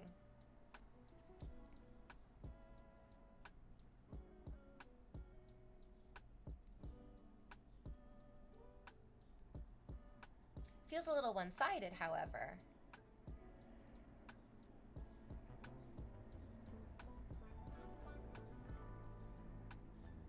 Like, if that guy who we had to ban came in and was like, I'm in this really terrible situation. I'm going to inherit all this money, but only if I have kids, and my girlfriend doesn't want kids. I mean, he's completely erased himself from his own question. Did he mention if he wanted to have kids or not? And then also, this is just like such a weird fictional, he's not like the prince of some fucking nation. I don't really think that people actually care. I don't think that people actually care if you have kids or not that much to like hang an inheritance on it. That sounds like a plot from an old Georgian novel, from like a Regency era novel.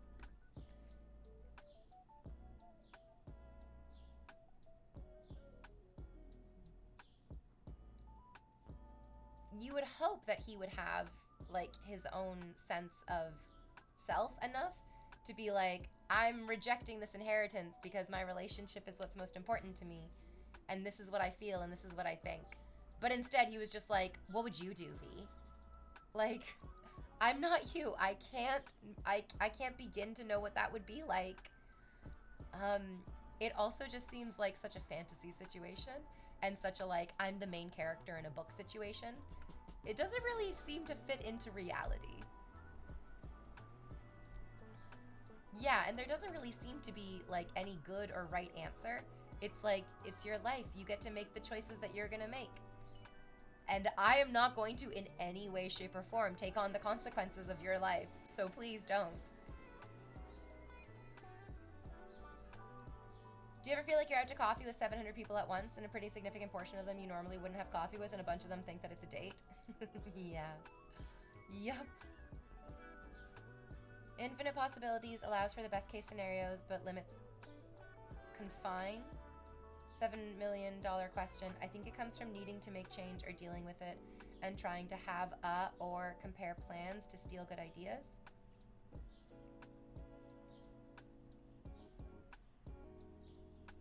Yeah, I guess so. I don't really exactly know what you're saying. It's like a thought experiment, but it's like a really old thought experiment, which is just that like you think about this when you're in high school a lot. Like, what would I do if I won the lottery? What would I do if I inherited all this money? But then as an adult, you grow up and you're like, oh, money is good for creating safety and security. Money can also give you a sense of power in the world because you are able to make your own decisions. But it feels fucking exhausting and terrible to have to constantly be reminded how powerless we are because we're so fucking poor. Before AI chatbots, we had to dig through the spam folder to converse with African royalty inheriting millions to stave off the loneliness.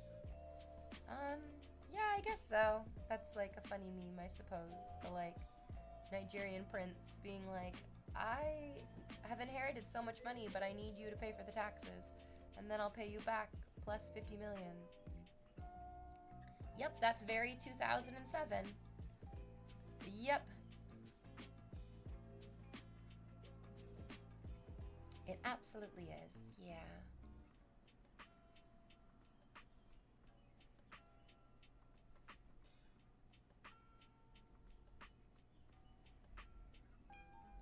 I also just have like a general distaste for excessive wealth. Because I see how desperate it makes the vast majority of people and how alienated and detached it makes a very small percentage of other people.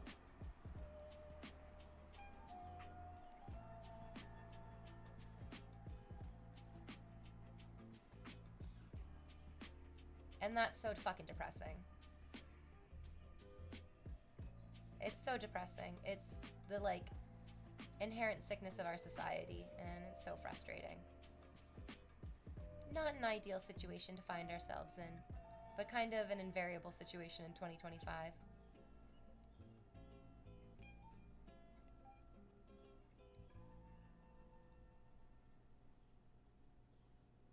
I also just am like, what kind of answers are you hoping for? Like, what is the like right answer? What is a good answer? You have all the money in the world. Am I supposed to say I would give it all away to charity? Because charity organizations are kind of notorious for like putting 1% of the donations where they're actually supposed to go and 99% of the donations into the pockets of the people who are like running the charity. So I don't really know how that's a good answer.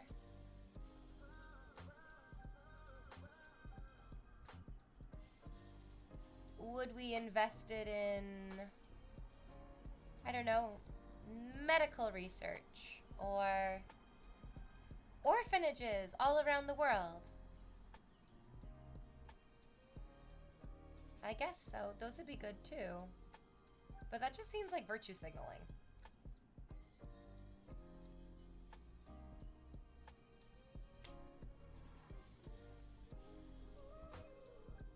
Yeah, what kind of answers they're like, what answer are they looking for? What answer could there be? My answers are going to be super duper boring. How increasingly evident is it that we have the material abundance to provide adequate living for everyone while failing to create a system that can? Yeah. I would take $5 million and just up a creepy uncle and a weird second cousin. Oh, and just give up a creepy uncle and a weird second cousin? I don't get it, Prehistoric Cam. I'm not sure what you're saying.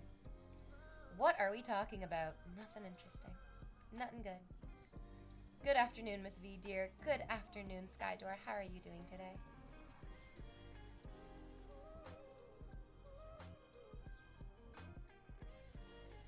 Organization gets 5% profits, pays the people, and then whatever's left actually making to the intended purpose or charity. Too many middlemen to make charities happen.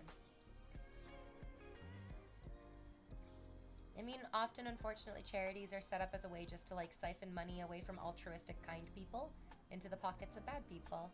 It's so sad and so frustrating and so common.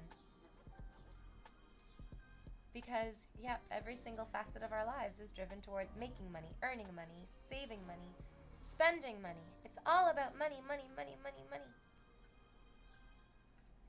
I've been reading this wonderful book series. It's called The Inheritance Trilogy. It's by N.K. Jemisin. It's amazing. I really love it. I'm not super duper into fantasy. There's definitely like a lot of fantasy that I do not want to read, and a lot of fantasy that is not particularly interesting to me. But N.K. Jemisin's fantasy world is so wonderful. It's very grounded in reality, even though it has that like fantastical elements of magic and gods and godlings. It's really, really great. I like it a lot. And the first book follows Yena, who is the daughter of the estranged king. That the king of this world, he's like the head of the most powerful family in the entire world, the ruler of the 100,000 kingdoms, which is what the first book is called. Her mother gives up her entire inheritance, her entire like lineage, to marry her father and to have her and to live like a life away from wealth. Oh my god, I love it. It seems so worth it. And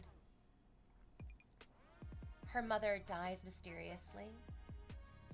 Her father like passes away from an illness less mysteriously when she's younger.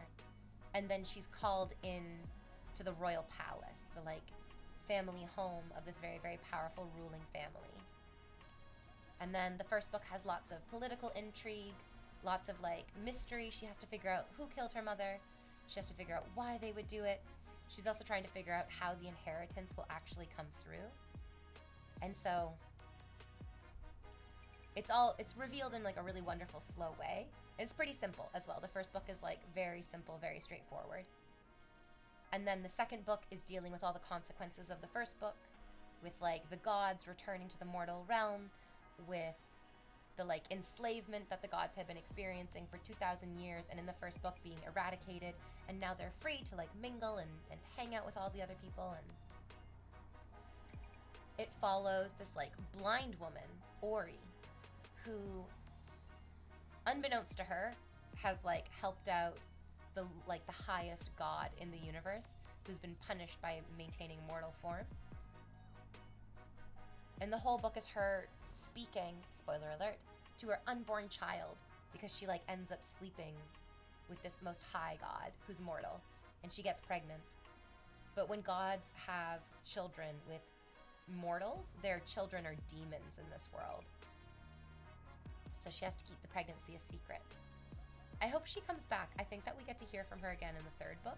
But right now, so that was the second book. And then into the third book, it follows the first godling. So there's like the three gods, the god of light, the god of dark, and the goddess of the gray.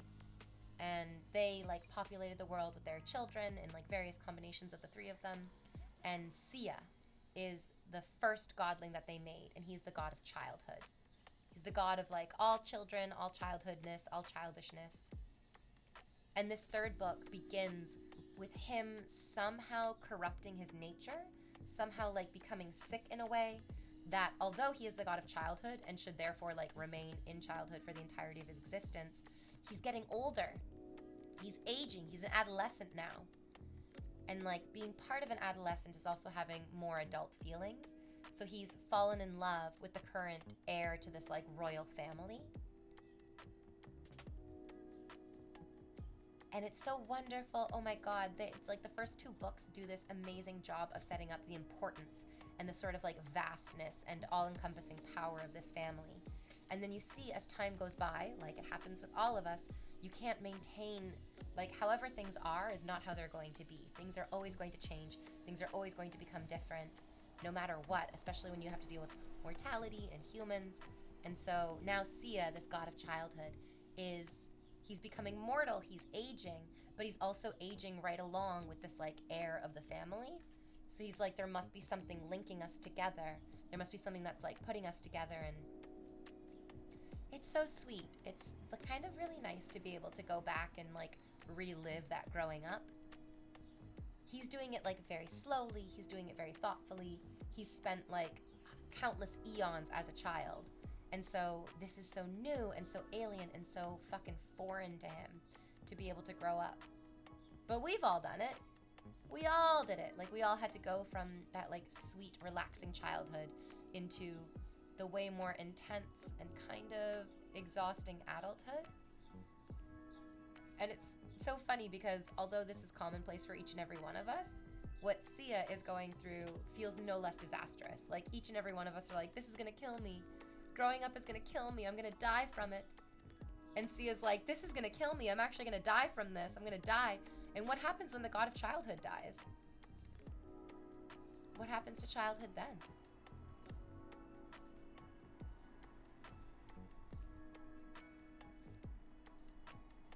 It's funny how it's so scary to each and every one of us, no matter how long our childhoods were. It's called The Inheritance Trilogy by N.K. Jemisin. Her name is Nora, but she goes by N.K. to sort of hide the fact that she's a lady, which will hopefully then like not dissuade guys from reading her books, because we already talked about how depressing that is as well. Oh, you're a lady author? You must only write books for women is a far too often refrain, a saddening refrain. I love it. What would you be the god of? Or the godling of? There's a whole bunch of them. There's Lil. He was like describing the different layers of like the hierarchies of the godlings.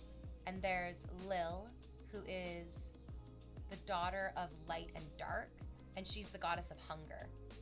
Like all kinds of hunger, like hunger for food, hunger for power, hunger for, I don't know if it's hunger for sex. I don't know if Lil does sex, but definitely like dominance, power, those types of things. There's Maddings in the second book, and he's the god of obligation. He was so sweet. I loved him. Past tense because of spoilers. He was the god of obligation. There's Nemr. Nemr is the goddess of secrets. Those shadowy things that like people don't ever want to know. Who are some of the other ones? There's Zakarin, and I think she's the goddess of warfare and fighting. So she's like bold and blunt and really single-minded, as warriors often are. There's Kuru. I hope I'm pronouncing these guys' names right. I've just read them. I haven't like actually heard them ever said out loud. I guess I could find the audiobook and like go through it that way to figure out how exactly they're all pronounced. But these are approximations. I think it's okay if I'm just close to it. She's the goddess of wisdom, which is so interesting because I didn't find her to be very wise, but she seemed really intelligent. So I wonder, I'm like, would it have made more sense if I was to rewrite these books to make her the goddess of intelligence, but not necessarily wisdom? Because I didn't find her to be particularly wise. Like, very, very intelligent, absolutely, but like, intelligence and wisdom are not always the same thing. Not always the same. I feel like Plankton's a good example of that, where Plankton in SpongeBob is very intelligent. He like obviously created his robot wife. He's always scheming, he's making up all these plans, But he's not particularly wise, because he keeps trying to steal the Krabby Patty formula. Yeah.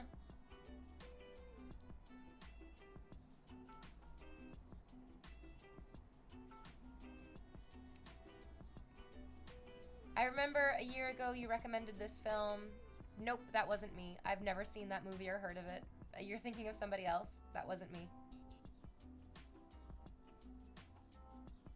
What does being the god of those things entail? Like, are their personalities entwined with those things, or do they have some kind of magic relating to them? Curdy Wordy, I guarantee you it wasn't me. I've never heard of that movie. Like, I guarantee you that I didn't recommend it to you because I've never even heard of it. I haven't seen that movie. I've never heard of it. You can just trust me that it wasn't me who said that, and you're mistaken. I guarantee it. Also because I don't think I would ever watch a movie with that title because I don't like the way it sounds.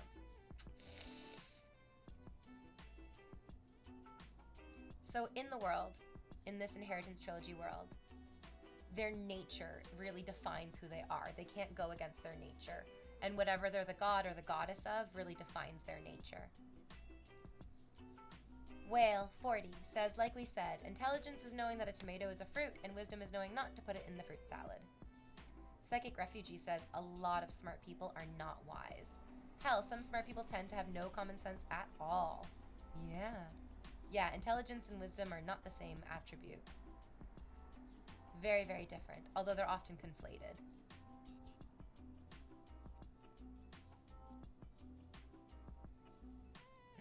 I love how Curdy Wordy's like, no, you totally recommended this movie to me. No, I didn't. No, I did not. I guarantee you I didn't. 1,000%.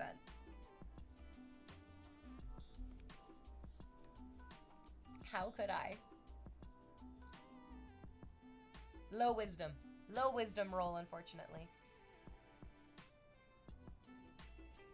Isn't that the, like, also the intelligence versus wisdom thing? Is that, like, Albert Einstein, obviously one of the most intelligent people of all of humanity, but he was also not particularly wise in that he would, like, forget to wash himself unless his wife made him or something like that.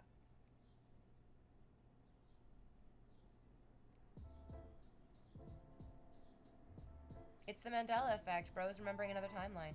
I swear I'll find proof.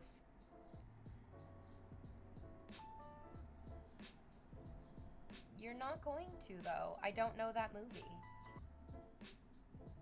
I just don't know it. So I don't think I would have recommended it.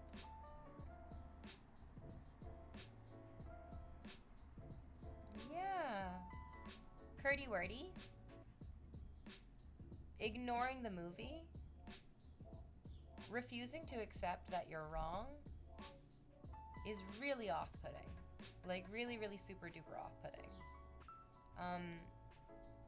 It's okay just to be like, oh, somebody else must have recommended it to me and they reminded me of you or something like that. But, like, insisting that I did something that I didn't is really off-putting. I don't really want you to do that anymore. I don't want anyone to do that.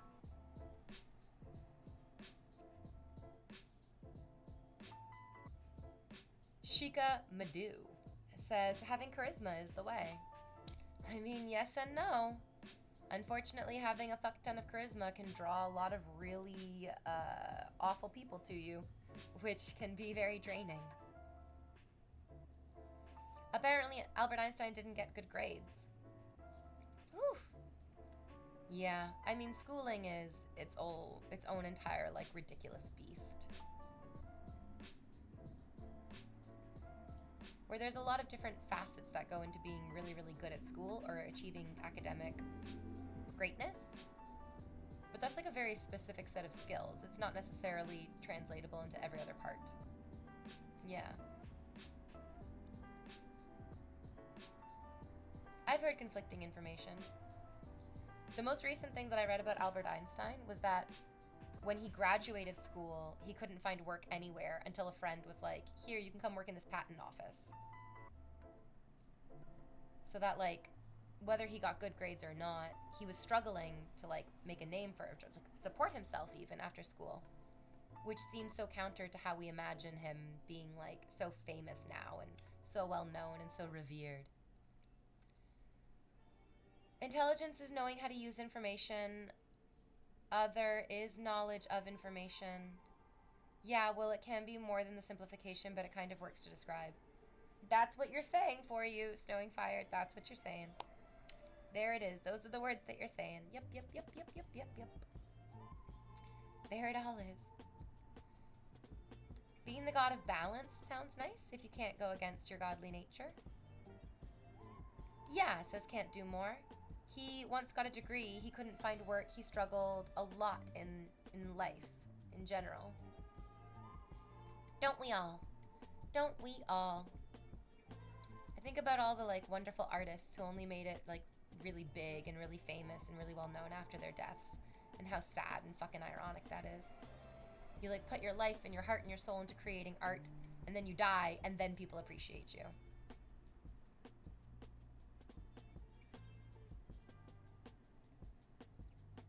I also agree, right, is that there's like just a lot of conflicting information about Albert Einstein.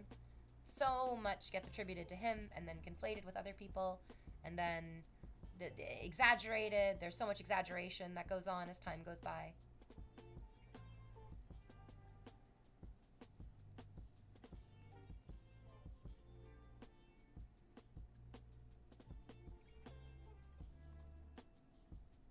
Strawberry says, I don't think I'm dumb, but I did have ADHD and I had a hard time staying focused on something unless I was passionate about it, so school was difficult for me. Yeah. Oh yeah. I feel like that's how a lot of people feel. Oh, I think it'd be an interesting concept to be the god of fate. Oh. That's a real big, fate is so many different things. But yeah, that would be a really good one. Oh my stars, what an afternoon. What an afternoon indeed. Indeed, what an afternoon. Vudo, or just Vud, says, yeah, that was the case for many of us regarding school. Yeah. School really rewarded people who could, like, sit still for long periods of time, and rewarded people who obeyed and, like, could memorize information really easily. But, I mean, doing those things is not often very rewarding for children at all. I heard that his tongue was a foot long and he was actually sucking it in that one picture. Whew. Makes sense why his wife would stay with him for so long, despite, you know, some of the rumors that he wasn't particularly personable. Sometimes you gotta take the good with the bad.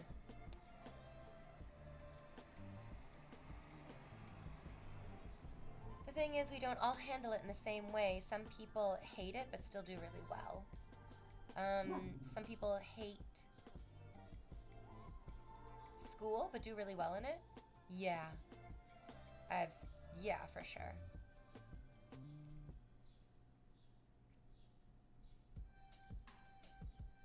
This guy said #T, haha. I'm sorry, I have no idea what you're referring to. Who are we talking about, chat? Oh, Albert Einstein. Albert Einstein and all the rumors around him. Oh, about the tongue. About his tongue being super duper long and his wife staying with him despite his shortcomings. Yeah. The joke is sex. The joke is sex.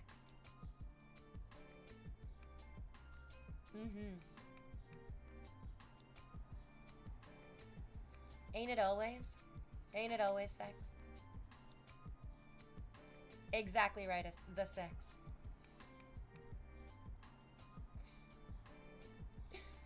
Easier to appreciate someone's legacy than actually their, like, current efforts. It is a lot easier to tolerate dead people than alive people. That does seem to be pretty common throughout the entire world, unfortunately. Oh yeah, Einstein had good grades. The rumor that he didn't came from him failing a test that was in French, and he didn't speak French. That sounds familiar. Yeah. That does sound familiar. Maybe, yeah, it was like one test or it was one class that he failed, because the class was primarily in French, and he was like, I don't speak this fucking language. Which is a shame because French is so beautiful. I love hearing other people speak it, and I cannot myself. Nope. They tried to teach us it in school. They like hammer it into us as kids in Canada, or in Ontario at least. I don't know what it's like in the other provinces. But oh my god, they tried to teach us French so badly, and we all failed at it. There was not a single person who I went to school with who was actually able to speak French after having to take French every single year for over a decade. None of us, not one of us. It was so much conjugating verbs. It was exactly scribble. It was literally just every single day. It was just conjugating verbs. It was just conjugate this verb. What is this verb with this? And what is that verb with that? And oh my god, it is not conversational at all. Which is such a shame. Which is such a shame. Because it would have been great to actually be able to speak French instead of just feeling like we were all fucking morons for not being able to perfectly conjugate all the verbs. Oh my god, even just saying it, I can like feel that anxiety and that tension just like gripping in my fucking chest. No! No more conjugating verbs. Don't make me do it.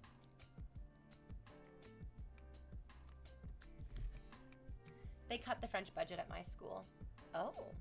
Are you in the States? I didn't think that they taught it in the States. Thought that you guys learned Spanish. At least that's what King of the Hill taught me. Okay, be right back, guys. Don't go anywhere.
I came back.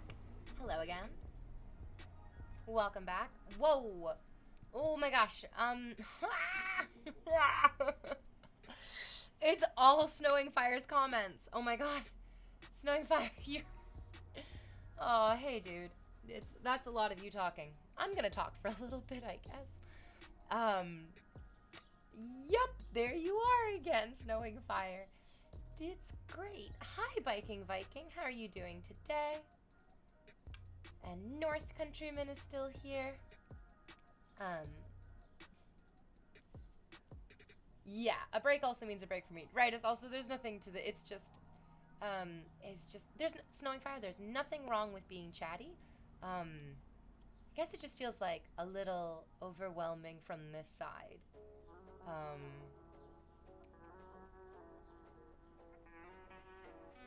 Because I don't know, I want to try to like vibe with everybody. I want to try to chat with everybody, and it's okay that like I think our personalities are just a little different. I think that like our vibes are a little bit different.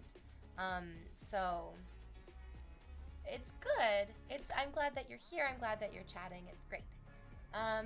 Jason Coffee Marlowe, I just came in time for you to come back. Good evening, V and chat. How are we today?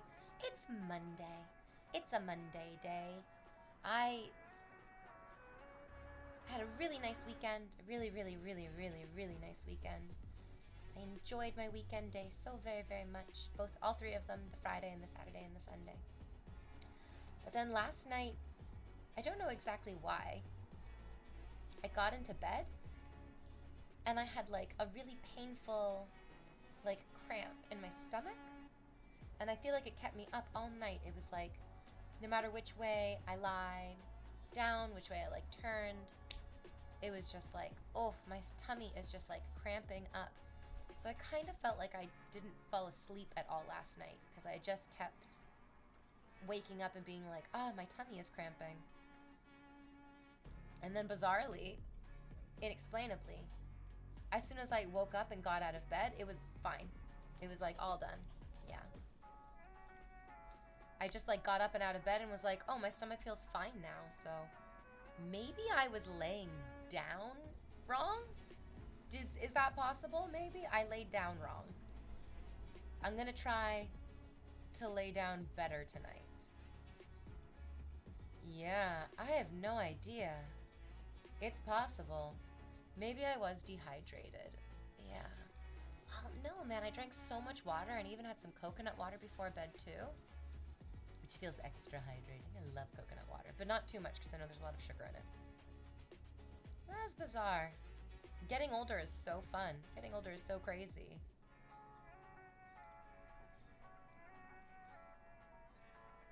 You can sleep wrong. Boy, howdy. Maybe it was an anxiety cramp. Maybe. It's weird because it felt kind of like a period cramp. But I'm like, I am not on my period. I'm not even close to being on my period. So I know that it's not a period cramp. That's kind of what it felt like.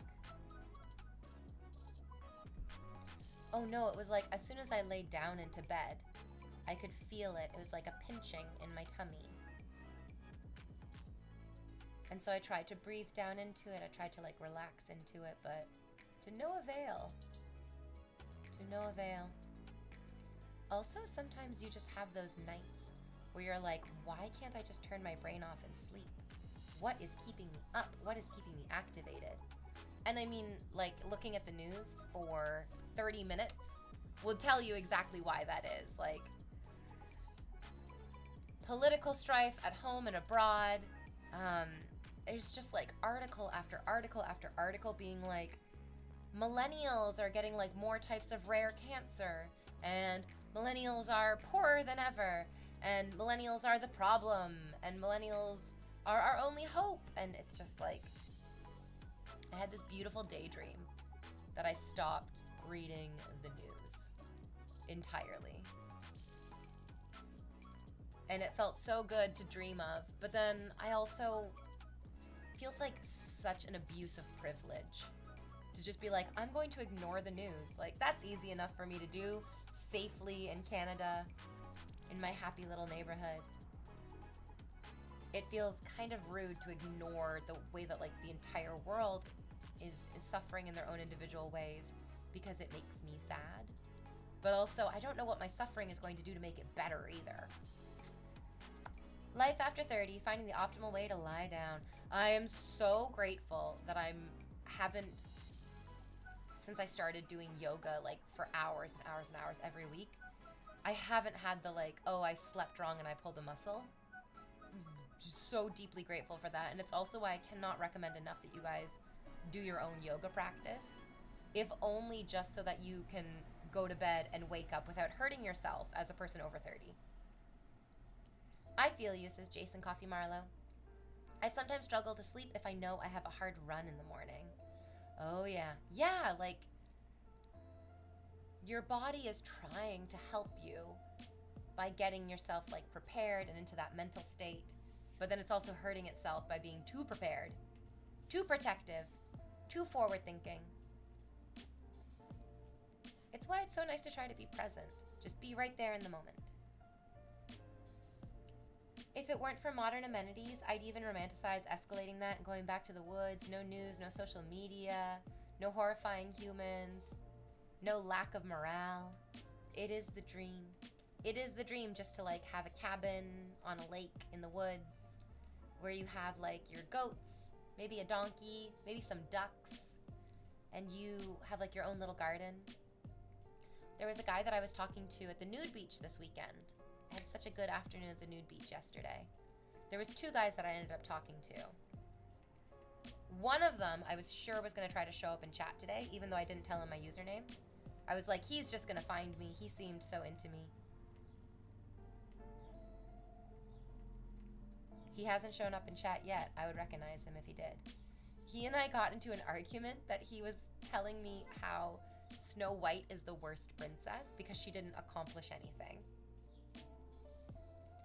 And that whole conversation was just so fucking crazy. It was just absolutely wild to me. That I was like, you're angry that Snow White didn't accomplish anything? First of all, she's a child. She's like 14, 15 max in her story. It was made in the 1930s. It would be weird for a child to have considerable accomplishments at that point in her life, at that point in time.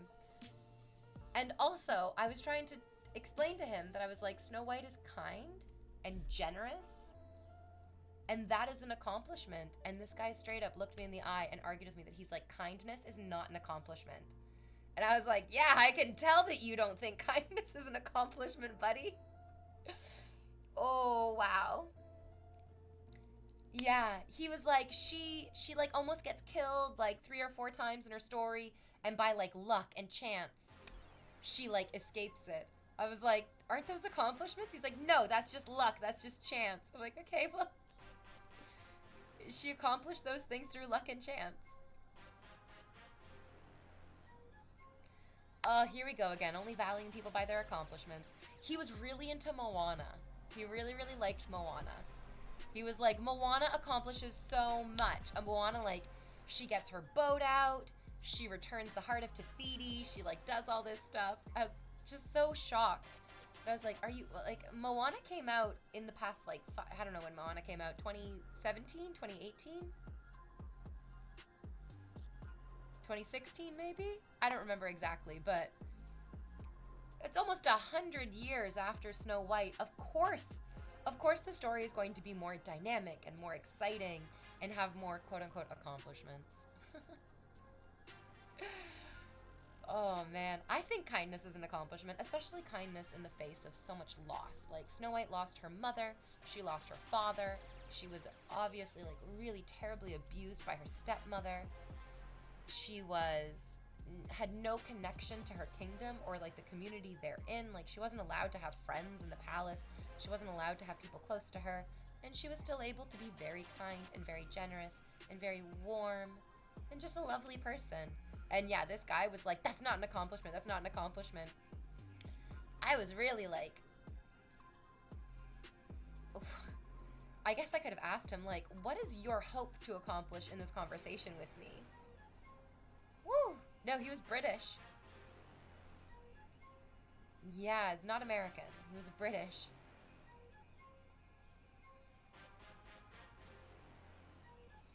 Yeah, she escaped her evil stepmother. That's an accomplishment.